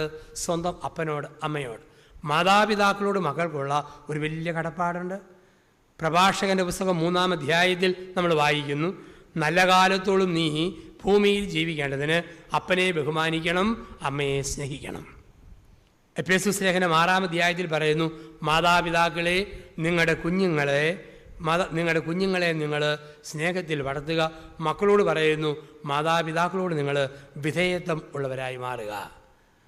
മത്തായി സുവിശേഷം 25 31 മുതൽ 46 വരെയുള്ള വാക്യങ്ങളിൽ അന്ത്യവിധിയിലെ 5 ചോദ്യങ്ങൾ. അന്ത്യവിധിയിൽ ക്രിസ്തു ചോദിക്കുന്ന ചോദ്യങ്ങൾ ഈ ലോകത്തിലെ നമ്മുടെ ജീവിതത്തിൻ്റെ വെളിച്ചത്തിലാണ്. എൻ്റെ അന്ത്യവിധി ഒരച്ഛൻ എന്നുള്ള എൻ്റെ ജീവിത വെളിച്ചത്തിലാണ്. നിങ്ങളുടെ അന്ത്യവിധി കുടുംബജീവിത വെളിച്ചത്തിലാണ്. ഭാര്യാഭർത്തൃ ബന്ധത്തിൽ, മക്കൾ മാതാപിതാക്കൾ ബന്ധത്തിൽ. 5 കാര്യങ്ങൾ ചോദിക്കുന്നു. 1, എനിക്ക് വിശന്നു ദാഹിച്ചു, നീ എനിക്ക് ഭക്ഷണം തന്നോ, പാനീയം തന്നോ? നമ്മൾ പറയുകയോ തർമ്മക്കാർക്ക് എന്ത് ഭക്ഷണം കൊടുത്തു, ആകാശപ്പറവയുടെ കേന്ദ്രങ്ങളിൽ എന്ത് ഭക്ഷണവും പാനീയവും കൊടുത്തു. ദൈവം പറഞ്ഞു കൊള്ളാം, അത് അനുഗ്രഹം കൊണ്ടുവരും. പക്ഷെ അതിലുപരി ഒന്ന്, മോനെ മോളെ പെരയ്ക്കകത്ത് ചെയ്യണം. പ്രായമായൊരപ്പൻ അമ്മ വീട്ടിലുണ്ടെങ്കിൽ, അല്ലെങ്കിൽ പ്രായമായി ഏകാന്തതയിൽ ഒറ്റയ്ക്ക് ജീവിക്കുന്ന ആരെങ്കിലും നമ്മുടെ വീട്ടിലുണ്ടെങ്കിൽ അവരുടെ കൂടെ കുറേ സമയം ഇരിക്കാൻ പഠിക്കണം. ദൈവം പറയും, അപ്പ എന്ന് വിളി കേൾക്കാൻ, അമ്മ എന്ന് വിളി കേൾക്കാൻ, നിന്റെ സ്നേഹത്തിന് വേണ്ടി, ശ്രദ്ധയ്ക്ക് വേണ്ടി. എനിക്ക് വിശന്നു, എനിക്ക് ദാഹിച്ചു, നീ അത് തന്നോ ഇല്ലയോ? ഒരമ്മ പറഞ്ഞ, അച്ഛാ എനിക്ക് 4 മക്കൾ, 3 മക്കൾ ഒന്നാന്തരം പോളിസ്റ്റർ ചട്ടത്തുണി എടുത്തു തന്നു. ഒന്നാന്തരം പോളിസ്റ്റർ ചട്ടയുണ്ട്. ഇളയ മോൻ ബാങ്കിലെ ക്യാഷറാ, അവൻ്റെ കൈ കൊണ്ട് JK തുണി കൊണ്ട് ഒരു ചട്ട തുണിയിട്ടിട്ട് മരിച്ചാൽ മതിയെന്നാ എൻ്റെ കൊതി. ചട്ടയില്ലാഞ്ഞിട്ടല്ല, ഒരു മോൻ്റെ കൈ കൊണ്ട് ചട്ട കിട്ടാനുള്ള അമ്മയുടെ കൊതിയാണ് കാണുക. പ്രായമാകുമ്പോൾ ഈ കൊതി വർദ്ധിക്കും. 100 കൂട്ടം കാര്യങ്ങൾക്ക് ഓടി നടക്കുന്നു. പള്ളിക്കാരൻ, രാഷ്ട്രീയം, പൊതുക്കാര്യം, പലതിൽ ഓടി നടക്കുമ്പോൾ കർത്താവ് പറയുന്നു, അപ്പൻ്റെയും അമ്മയുടെയും കൂടെ വാർദ്ധക്യത്തിൽ കുറേ സമയം നമ്മൾ കൂടെ ഇരിക്കണം. ആരുമില്ലാതെ ഒറ്റയ്ക്കുള്ള പേരപ്പനോ ഇപ്പാപ്പനോ ആരെങ്കിലും ആയിക്കോട്ടെ, ജീവിത പങ്കാളി മരിച്ചവരായിക്കോട്ടെ, ആരെങ്കിലും കൂടെയുണ്ടോ അവർക്ക് കൂടുതൽ സമയം കൊടുക്കുക, കരുതൽ കൊടുക്കുക. നിന്റെ സ്നേഹത്തിന് വേണ്ടി വിശന്നു, നിന്റെ സ്നേഹത്തിന് വേണ്ടി എനിക്ക് ദാഹിച്ചു, സ്നേഹത്തിൻ്റെ ഭക്ഷണം തന്നോ, സ്നേഹത്തിൻ്റെ പാനീയം തന്നോ? തന്നെങ്കിൽ സ്വർഗം, ഇല്ലെങ്കിൽ നരകം. 2, ഞാൻ രോഗിയായിരുന്നു, നീ എന്നെ ആശ്വസിപ്പിച്ചു. ഞാൻ രോഗിയായിരുന്നു, നീ എനിക്ക് മരുന്ന് തന്നോ എന്നല്ല ചോദിച്ചിരിക്കുന്നു. സത്യം പറഞ്ഞാൽ അതിന് കൂടി വരേണ്ട വചനമതാ. രോഗിയായിരുന്നു, മരുന്ന് തന്നോ? ആ ചോദ്യമില്ല. ഞാൻ രോഗിയായിരുന്നു, നീ എന്നെ ആശ്വസിപ്പിച്ചു എന്ന് പറഞ്ഞാൽ രോഗാവസ്ഥയിൽ കഴിയുന്നവർ നമ്മുടെ സാന്നിധ്യം കൊണ്ട് ആശ്വാസം കൊടുക്കണം. വിദേശത്തുള്ള മോൻ എത്രമാത്രം പണം അയച്ചു കൊടുത്താലും ഭക്ഷണം കഴിക്കുമ്പോൾ, മരുന്ന് കഴിക്കുന്ന സമയത്ത് അപ്പൻ്റെ ഒരു ചോദ്യമുണ്ട്, അവൻ വന്നോ? മരുന്നല്ല അവനാണ് പ്രശ്നം, മരുന്നല്ല അവളാണ് പ്രശ്നം. ഇപ്പോൾ ജീവിതത്തിൽ നമ്മൾ അവർക്ക് ആശ്വാസം കൊടുക്കുക. പ്രായമായി വീട്ടിലാരെങ്കിലും കിടപ്പുണ്ടോ, മാസത്തിൽ 1 പ്രാവശ്യം അച്ഛനെ കൊണ്ട് കുർബാന എഴുന്നേൽപ്പിച്ച് കൊണ്ട് കൊടുക്കണം, കുമ്പസാരിപ്പിക്കണം. മഠത്തിലേക്ക് സിസ്റ്റേഴ്സ് ഫ്രീ ആയിട്ടുണ്ടോ, അവരെ വിളിച്ചു കൊണ്ടുപോയി വീട്ടിൽ പ്രായമായിട്ട് വർത്തമാനം പറയിപ്പിക്കണം. അത് മക്കളുടെ കടമയാണ്. പരമാവധി ആശ്വാസം കൊടുക്കുക. ജീവിതത്തിൽ കർത്താവ് പറഞ്ഞ, ഞാൻ രോഗിയായിരുന്നു, നീ എന്നെ ആശ്വസിപ്പിച്ചു. 3, ഞാൻ നഗ്നനായിരുന്നു, നീ എന്നെ ഉടുപ്പിച്ചു. ഞാൻ നഗ്നനായിരുന്നു, നീ എന്നെ ഉടുപ്പിച്ചു. പുതിയ നിയമത്തിൽ നഗ്നതയെന്ന് പറഞ്ഞാൽ നാണം കെട്ട അവസ്ഥ, ആർക്കും വേണ്ടാത്ത അവസ്ഥ. നാണം കെട്ട അവസ്ഥ, ആർക്കും വേണ്ടാത്ത അവസ്ഥ. പ്രായമായി കിടക്കുന്ന മാതാപിതാക്കൾക്ക് വീട്ടിൽ ഒരു വല്ലാത്ത നാണക്കേട്. മോനും മോൻ്റെ ഭാര്യയും കുത്തുവാക്ക് വെച്ച് വർത്തമാനം പറയുന്നു. മനുഷ്യനെ മനക്കെടുത്താൻ വേണ്ടി മലക്കെടുപ്പ് കിടക്കുന്ന കണ്ടില്ലേ? ചത്തായിരുന്നേ മതിയായിരുന്നു, സമാധാനമായേനെയും. ഇങ്ങനത്തെ വേദനിപ്പിക്കുന്ന വാക്ക്. ചിലപ്പം ചില കാരണവന്മാർ അന്തികുദാശ കൊടുക്കാൻ ചെല്ലും പറയും, എൻ്റെ അച്ഛ മക്കൾക്കും മരുമക്കൾക്കൊന്നും വേണ്ട, മരിച്ചാൽ മതിയെന്നുണ്ട്. പക്ഷേ ആത്മാവ് നഷ്ടപ്പെടുമല്ലോ എന്നോർത്ത് മനഃപൂർവ്വം മരിക്കാതിരിക്കുക. നിങ്ങളൊരു കാര്യം ഓർത്തോണം, കാർന്നോന്മാരുടെ കണ്ണുനീര് നിങ്ങളുടെ വീട്ടിൽ വീണാൽ എത്ര പേര പൊളിച്ചു പണിതാലും വീട്ടിലെ പ്രശ്നം തീരുകയില്ല. സ്ഥലങ്ങൾ മാറി കണ്ട് പെര പണിതാലും തീരുകയില്ല. കാരണം നിങ്ങളുടെ ജീവിതത്തോടൊപ്പമാണ് ആ ശാപം യാത്ര ചെയ്യുക. പെര പണിതടത്തല്ല, പെരയുടെ സ്ഥാനത്തല്ല, തലമുറകളിലൂടെ കടന്നു വരും. മാതാപിതാക്കളുടെ കണ്ണുനീര് 7ാം തലമുറ വരെ ഒരു കുടുംബത്തിൽ ശാപം വധിക്കും. അതുകൊണ്ട് നിങ്ങളുടെ മക്കളെ കെട്ടിച്ചു വിടുമ്പം നിങ്ങൾ നോക്കേണ്ടത് ജോലിയുടെ മുഴുപ്പല്ല, ശമ്പളത്തിൻ്റെ വലിപ്പമല്ല, എസ്റ്റേറ്റിൻ്റെ ദൈർഘ്യമല്ല, വീടിൻ്റെ മുഴുപ്പുമല്ല. പിന്നെയോ നിങ്ങൾ അന്വേഷിക്കേണ്ട ഒരു കാര്യം, എൻ്റെ മോളെ കെട്ടിച്ചു വിടുന്ന വീട്ടിൽ 7 തലമുറകൾക്കിടയിൽ ഏതെങ്കിലും അപ്പനും അമ്മയും വെള്ളം കിട്ടാതെ മരിച്ചിട്ടുണ്ടോ? ആ വീട്ടിൽ നിങ്ങളുടെ മകളെ കെട്ടിച്ചു വിട്ടാൽ 100 രൂപ കിട്ടിയാൽ 1000 രൂപ മരുന്നിന് പോകും. കോഴിക്ക് വസന്ത, ആടുമാടുകൾക്ക് പകർച്ചവ്യാധി, കൃഷിനാശം, ഇതൊക്കെ കുടുംബത്തിനുണ്ടാകും. ഇന്നാരും ചെയ്തിട്ടല്ല, മാതാപിതാക്കളുടെ കണ്ണുനീരിൻ്റെ ആവി ഇങ്ങനെ വരിക 7ാം തലമുറ വരെ. അപ്പം നമ്മളോട് പ്രാർത്ഥിച്ചു, പ്രായമായ മനുഷ്യരെ സഹായിച്ചും ഒക്കെ പരിഹാരം ചെയ്തുകൊണ്ട് ഈ വരുന്ന തിന്മയുടെ അന്ധകാരത്തെ നമ്മൾ പ്രാർത്ഥനയുടെ ശക്തി കൊണ്ട് തടഞ്ഞു നിർത്തുക എന്നുള്ളത് പറയുക. അപ്പം നമ്മളങ്ങനെ പരിഗണിച്ചില്ലേ തമ്പുരാൻ പറയും, ഞാൻ നഗ്നനായിരുന്നു, നീ എന്നെ ഉടുപ്പിച്ചില്ലെന്ന് മാത്രമല്ല, എൻ്റെ ഉള്ള തുണി കൂടി പറിച്ചെടുത്തു, നിനക്ക് നരകം. ഇതാണ് പറയുക. ശ്രദ്ധാ പരിഗണന കൊടുക്കുക. 4, ഞാൻ പരദേശിയായിരുന്നു, നീ എനിക്ക് പാർപ്പിടം തന്നോ? ഞാൻ പരദേശിയായിരുന്നു, നീ എനിക്ക് പാർപ്പിടം തന്നോ? ആരാണ് പരദേശി? അഫ്ഗാനിസ്ഥാൻ, ശ്രീലങ്കൻ അഭയാർത്ഥികളല്ല. പരദേശി എന്ന് പറയുന്നത് എൻ്റെ ഹൃദയത്തിൽ പാർപ്പിടം കണ്ടെത്താത്തയാൾ പരദേശി. എൻ്റെ ഹൃദയത്തിൽ പാർപ്പിടം കണ്ടെത്താത്തയാൾ, ആ ആളാണ് പരദേശി എന്ന് പറയുക. കല്യാണം കഴിഞ്ഞു, മോന് അപ്പനും വേണ്ട, അമ്മയും വേണ്ട, കുടുംബത്തിൽ ആരും വേണ്ട, ഇവൻ്റെ ഭാര്യ മാത്രം മതി. ഒരു ഇടവപ്പള്ളി ഞങ്ങളിങ്ങനെ ധ്യാനിപ്പിക്കാൻ ചെന്നു. അപ്പനും മോനും കൂടെ പിണങ്ങിയിരിക്കുന്നു. പിണക്കത്തിൻ്റെ കാരണമൊക്കെ ചോദിച്ചു കഴിഞ്ഞപ്പോഴത്തേക്ക് കുഴപ്പം മോൻ്റെയാണ്. പെണ്ണ് കെട്ടിക്കഴിഞ്ഞപ്പോൾ മുതൽ അവന് അപ്പനെയും വേണ്ട, അമ്മയും വേണ്ട, ഇവൻ്റെ ഭാര്യ മാത്രം മതി. ഞാൻ പറഞ്ഞു, നിൻ്റെ ആ തെറ്റ് അപ്പനോട് മാപ്പ് ചോദിക്കണം. അപ്പനോട് പറഞ്ഞ് മാപ്പ് ചോദിക്കും, മോൻ മാപ്പ് ചോദിക്കും, അപ്പൻ അനുഗ്രഹിച്ചേക്കണം. സമ്മതിച്ചു. പിറ്റേ ദിവസം രാവിലെ നടുക്കത്തെ കസേര ഞാനിരുന്നു, മുമ്പിൽ മേശയിട്ടു, വലതുവശത്ത് അപ്പൻ, ഇടതുവശത്ത് മോൻ. രണ്ടുപേരും ഇങ്ങനെ തുറിച്ച് നോക്കിക്കൊണ്ടിരിക്കുക, ഒന്നും മിണ്ടുന്നില്ല. ഞാൻ ഈ മോൻ്റെ എളിക്കിട്ട് കുത്തിയിട്ട് പറയടാ, ഇന്നലെ പറഞ്ഞതുപോലെ പറ, അപ്പനോട് മാപ്പ് ചോദിക്കും.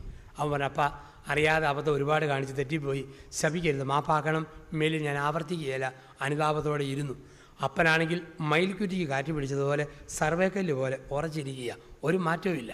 ഞാൻ എളിക്കിട്ട് 2 കുത്തിയിട്ട് പറഞ്ഞു, ചേട്ടാ ഇന്നലെ പറഞ്ഞതുപോലെയൊക്കെ ഒന്ന് പറയാൻ പറയും. ഇയാൾ ചാടി ഇരുന്നിട്ട് എന്നെ നോക്കി, ഈ മോനെ നോക്കി, എന്നിട്ട് പറയാം, എടാ ഈ അച്ഛൻ ഇത്രയും കഷ്ടപ്പെട്ടു വന്ന് ഇങ്ങനെയൊക്കെ പറഞ്ഞതുകൊണ്ട് തൽക്കാലം ഞാൻ ക്ഷമിച്ചിരിക്കുന്നു, പക്ഷേ നീ ഗുണം പിടിക്കുമെന്ന് ഓർക്കണ്ട കേട്ടോ എന്നും പറഞ്ഞ് ഒറ്റ ഇരിപ്പ് വരുന്നു. ഇപ്പോൾ കുടുംബ ബന്ധങ്ങളിൽ ഓർക്കുക, പരദേശിയായിരുന്നു, പാർപ്പിടം കൊടുത്തു എന്നുള്ളതാണ്. എൻ്റെ ഹൃദയത്തിൽ എൻ്റെ അമ്മയ്ക്ക് അപ്പന്, അമ്മായിയപ്പന് അമ്മായിമ്മയ്ക്ക് ഇടവില്ലെങ്കിൽ അവരെൻ്റെ ഹൃദയത്തിൽ പരദേശിയാണ്. ചില പെണ്ണുങ്ങളും മറ്റും അമ്മായിമ്മയോട് പറയുന്നത് കേൾക്കാം, കിളവിത്തള്ളേ സൗകര്യമുണ്ടെങ്കിൽ ഞങ്ങളോട് നിന്നാൽ മതി, അല്ലെ വേറെ വല്ല മക്കളുടെ കൂടെ ഇറങ്ങിപ്പോക്കണം കേട്ടോ. ആരാ പറയുന്നത്?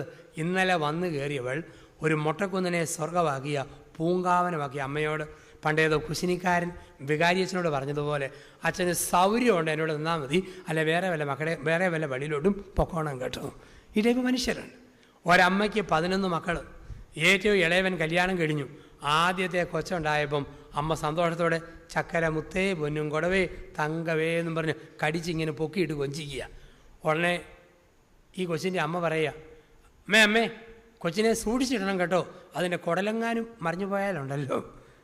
11 പെറ്റ തള്ളയോടാ ഇന്നലെ പെറ്റോട് പറയുന്നത്, കുടൽ മറിഞ്ഞാലുണ്ടല്ലോ. അതിൻ്റെ അർത്ഥം എന്താ? 12 പ്രസവത്തിൻ്റെ റിഹേഴ്സൽ കഴിഞ്ഞിട്ടാണ് അവൾ വന്നിരിക്കുന്നു എന്നല്ലേ ഇതിൻ്റെ ചുരുക്കം നമ്മൾ മനസ്സിലാക്കുക. ഈ കൊച്ചു വളർന്നു വരുമ്പം ഇവിടെ കുടൽ എടുക്കുകയായിരുന്നു എന്നാ ഉറപ്പ്? ഒരിക്കലും മാതാപിതാക്കളെ വേദനിപ്പിക്കുന്ന വാക്ക് പറയരുത്, അവരെ നൊമ്പരപ്പെടുന്ന വാക്ക് പറയരുത്. അത് പിന്നീട് നമുക്ക് ശാപമായിട്ട് മാറും. 5, ഞാൻ കാരാഗൃഹത്തിലായിരുന്നു, നീ എന്നെ സന്ദർശിച്ചു. കാരാഗൃഹം ഇല്ലാതെയാകുന്നത് സന്ദർശനം വഴിയാണ്. നമ്മൾ ഏത് സെൻട്രൽ ജയിലിൽ ചെന്നാലും സന്ദർശകർ ചെല്ലുമ്പോൾ പിന്നെ ജയിലില്ല. ഏത് വീട്ടിൽ ചെന്നാലും സന്ദർശകരില്ലേ, വീട് ജയിൽ. ഇവിടുത്തെ നമ്മുടെ 8 മുറിയുള്ള 2 നിലയുള്ള മുഴുത്ത കെട്ടിടം. ആ കെട്ടിടത്തിൽ പ്രായമായ അപ്പനും അമ്മയും കട്ടിലേക്ക് കിടക്കുന്നു. തൂങ്ങിപ്പൊങ്ങാൻ വേണ്ടി കയറ് കെട്ടിത്തൂക്കിയിട്ട് കൊടുത്തിരിക്കുന്നു. അവിടെ മാത്രം ഇരിപ്പ്. മോനോ ഭാര്യയോ മക്കളോ ആരും അപ്പൻ്റെ അമ്മയുടെ അടുക്കിലേക്ക് പോയില്ലെങ്കിൽ ആ കിടക്കുന്ന മുറി കാരാഗൃഹമാണ്. പണ്ടത്തെ കാലത്ത് കാർന്നോന്മാരെ വലിയ സ്വത്തായും ഭാഗ്യമായും കാണാൻ നമ്മുടെ പൂർവികർ പഠിപ്പിച്ചു. ഞാൻ കാഞ്ഞിരപ്പള്ളിയിൽ എൻ്റെ അമ്മ വീട്ടിൽ വരുമ്പോൾ വല്യമ്മച്ചി പല്ലില്ല, ബെറ്റക്കറ പിടിച്ച നീണ്ട ചട്ട, മുഷിഞ്ഞ ഒരു മുണ്ട്, കുണുക്കിട്ടിട്ട് ഇങ്ങനെ പാവയ്ക്കാപ്പട്ടത്തിൻ്റെ തുള പോലെ കീഴോട്ട് ഒരു വൃത്തം ഇങ്ങനെ ഞാന്ന് കിടക്കുന്നു. അമ്മ ബെറ്റയും പുകലയും അടയ്ക്കായും ചുണ്ണാമ്പും കൂടെ തന്നിട്ട് പറയും, ഇടിച്ചു കൊടുക്കുക വല്യമ്മച്ചിക്ക് എന്ന് പറയും. ഞാൻ ഇടിച്ച് ഈ വല്യമ്മച്ചിക്ക് അവലോസൻ്റെ പോലെ ഉരുട്ടിയിട്ട് ബെറ്റാ പുകല അടയ്ക്കാ ചുണ്ണാമ്പ് ഉരുട്ടി കൂട്ടി കൊടുക്കും. വല്യമ്മച്ചി ചിരിച്ചോട് വായിലിട്ട് ഒരു ഞെക്ക് ഒരമക്ക് പിന്നെ ഒരു തുപ്പ്. ഏതാണ്ട് ടാപ്പിൽ നിന്ന് ചോര വീഴുന്ന പോലെ തുപ്പലിങ്ങനെ പുറത്തേക്ക് പോകുന്നു. ഞാനോർത്തു അത്ഭുത വല്യമ്മച്ചി അവലോസുണ്ട വായിലിടുന്നു, ചോരവെള്ളം പുറത്തോട്ട് തുപ്പുന്നു. എൻ്റെ അമ്മയ്ക്ക് ഈ പ്രായമാകുമ്പം ഇതുപോലെ വെറ്റയിടിച്ച് കൊടുക്കണമെന്ന് ഓർത്തു. പക്ഷേ ഇന്ന് വെറ്റയും പോയി നമുക്കങ്ങനെ അതില്ല അവസരത്തിൽ. അപ്പം ഇതായിരുന്നു പഠിപ്പിച്ച പാരമ്പര്യം. കാരണവന്മാരെ ഭാഗ്യമായിട്ട് കാണുക, അനുഗ്രഹമായിട്ട് കാണുക. അങ്ങനെയുള്ള കുടുംബങ്ങളിൽ വളർന്നു വന്ന കൊച്ചുമക്കൾ വളരെ മിടുക്കരായിരുന്നു. കാരണം കാരണവന്മാരിൽ നിന്ന് കിട്ടിയ, വല്യപ്പനിൽ നിന്നും വല്യമ്മയിൽ നിന്നും കിട്ടിയ വിശുദ്ധ പാരമ്പര്യം. ഇന്ന് കെട്ടി ഒറ്റയ്ക്ക് പെട്ടെന്ന് മാറി ഒരു പൊട്ടനും പൊട്ടിയും കൂടെ ഒരു പൊട്ടക്കൊച്ചിനെയും വളർത്തിക്കൊണ്ട് വരും, ഒരു വിവരമില്ലാത്ത രീതിയിൽ. അപ്പം അവരുടെ സാന്നിധ്യം ഉണ്ടോ, ആ സാന്നിധ്യം കൊടുക്കണം. ആ സാന്നിധ്യം കൊടുത്തുകൊണ്ട് മാതാപിതാക്കൾക്ക് മക്കൾ ഒരു ഭാഗ്യമായിട്ട് കൊടുക്കുക എന്നുള്ളതാണ്. വലിയ വീട്, ഭർത്താവും ഭാര്യയും ഭർത്താവും കൂടെ അപ്പനോടും അമ്മയോടും പറഞ്ഞു, ദേ ഞങ്ങളെ കാണാൻ ഒരുപാട് പേര് വരും. അങ്ങനെ കാണാൻ വരുമ്പോൾ നിങ്ങളുടെ ഷേപ്പില്ലാത്ത മോന്തയും കാണിച്ചുകൊണ്ട് നിങ്ങൾ പുറത്തോട്ടിറങ്ങി വന്നേക്കല്ലേ, ഞങ്ങൾക്കത് നാണക്കേടാണ്. അപ്പനും അമ്മയും അകത്തെ മുറിയിൽ ഇങ്ങനെ ഇരുന്നു. ഒരു ദിവസം സന്ദർശക മുറിയിൽ വളകിലുങ്ങുന്നു, പാത്രം ഒരുങ്ങുന്നു, നല്ല ചിരിക്കുന്ന സ്വരം. ഇവർക്ക് വലിയൊരാഗ്രഹം എന്താ നടക്കുന്നതെന്ന് കാണാനായിട്ട്. അവർ ഭിത്തിയെ പിടിച്ച് പൂച്ചയാണെന്ന് പോലെ അള്ളിപ്പിടിച്ച് സന്ദർശക മുറി വന്നപ്പോൾ മരുമകളൊരു കനട്ട് വരല്ലെന്ന് പറഞ്ഞ് വന്നിരിക്കുന്നു. മെനക്കെടുത്ത് അത് കയറി പൊക്കോണം കേട്ടോ. മോനോ ഒന്നും മിണ്ടിയില്ല. തൊണ്ട കുറിക്കൊരു ശബ്ദം. ഇഷ്ടപ്പെട്ടില്ല എന്നുള്ളതാണ് അങ്ങനെ ശബ്ദം കേൾപ്പിക്കുന്നതിൻ്റെ അർത്ഥം. അത് പെട്ടെന്ന് മനസ്സിലാകുന്ന അമ്മയ്ക്കാണ്. ഭാര്യയേക്കാൾ കൂടുതൽ മോനെ മനസ്സിലാകുന്ന അമ്മയാണ്. കാരണം ഭാര്യ കെട്ടിയവനെ കാണാൻ തുടങ്ങിയത് 25 വയസ്സിന് ശേഷമാണ്. അമ്മ പെറ്റപ്പം മുതൽ ഇവനെ കാണുന്നത്. ഇവൻ്റെ സകല മാറ്റവും ഭാവവും അമ്മയ്ക്ക് മനസ്സിലാവും. ഒരു മോൻ ഭാര്യയുടെ ഉപദേശം കേട്ടിട്ട് ഷർട്ടിൻ്റെ കൈ അങ്ങോട്ട് തെറുത്ത് കയറ്റിയിട്ട് പറഞ്ഞു, കിളവിത്തള്ളേ, ഞാനും എൻ്റെ ഭാര്യയും പറയുന്നത് കേട്ട് മര്യാദയ്ക്ക് ജീവിച്ചില്ലേ, നിങ്ങളെ ഞാൻ ഇപ്പം കാണിക്കാൻ കേട്ടോ. സാധാരണ തള്ളമാർ പേടിച്ചു പോകും. ഈ തള്ള ഒരു മുറ്റ് സാധനമാണ്. അവനെ നോക്കി ചിരിച്ചുകൊണ്ട് ചോദിക്കുക, നിന്റെ എന്നതാടാ ഇനി ഞാൻ പ്രത്യേകം കാണാനായിട്ട് ബാക്കിയുള്ളത്? അവൻ്റെ സകലമാന വ്യൂസ് ഊരിപ്പോയി ഈ ചോദ്യത്തിൻ്റെ മുമ്പിൽ. അപ്പോൾ നമ്മുടെ ജീവിതത്തിൽ മാതാപിതാക്കളെ ബഹുമാനിക്കുക, അങ്ങനെ ഭാഗ്യപ്പെട്ട അനുഗ്രഹം ജീവിതത്തിലേക്ക് കൊണ്ടുവരിക. അങ്ങനെ തലമുറയുടെ പ്രകാശമായി ഉത്തമമായ കുടുംബജീവിതം നയിച്ച് ഭാഗ്യപ്പെട്ട ജീവിതം നയിച്ച് ദൈവത്തെ മഹത്വപ്പെടുത്തുവാൻ ദൈവമായ കർത്താവ് നമ്മളെ ഓരോരുത്തരെയും വിളിക്കുന്നു. ഈ ചിന്തകൾ നമ്മുടെ മനസ്സിൽ നമ്മൾ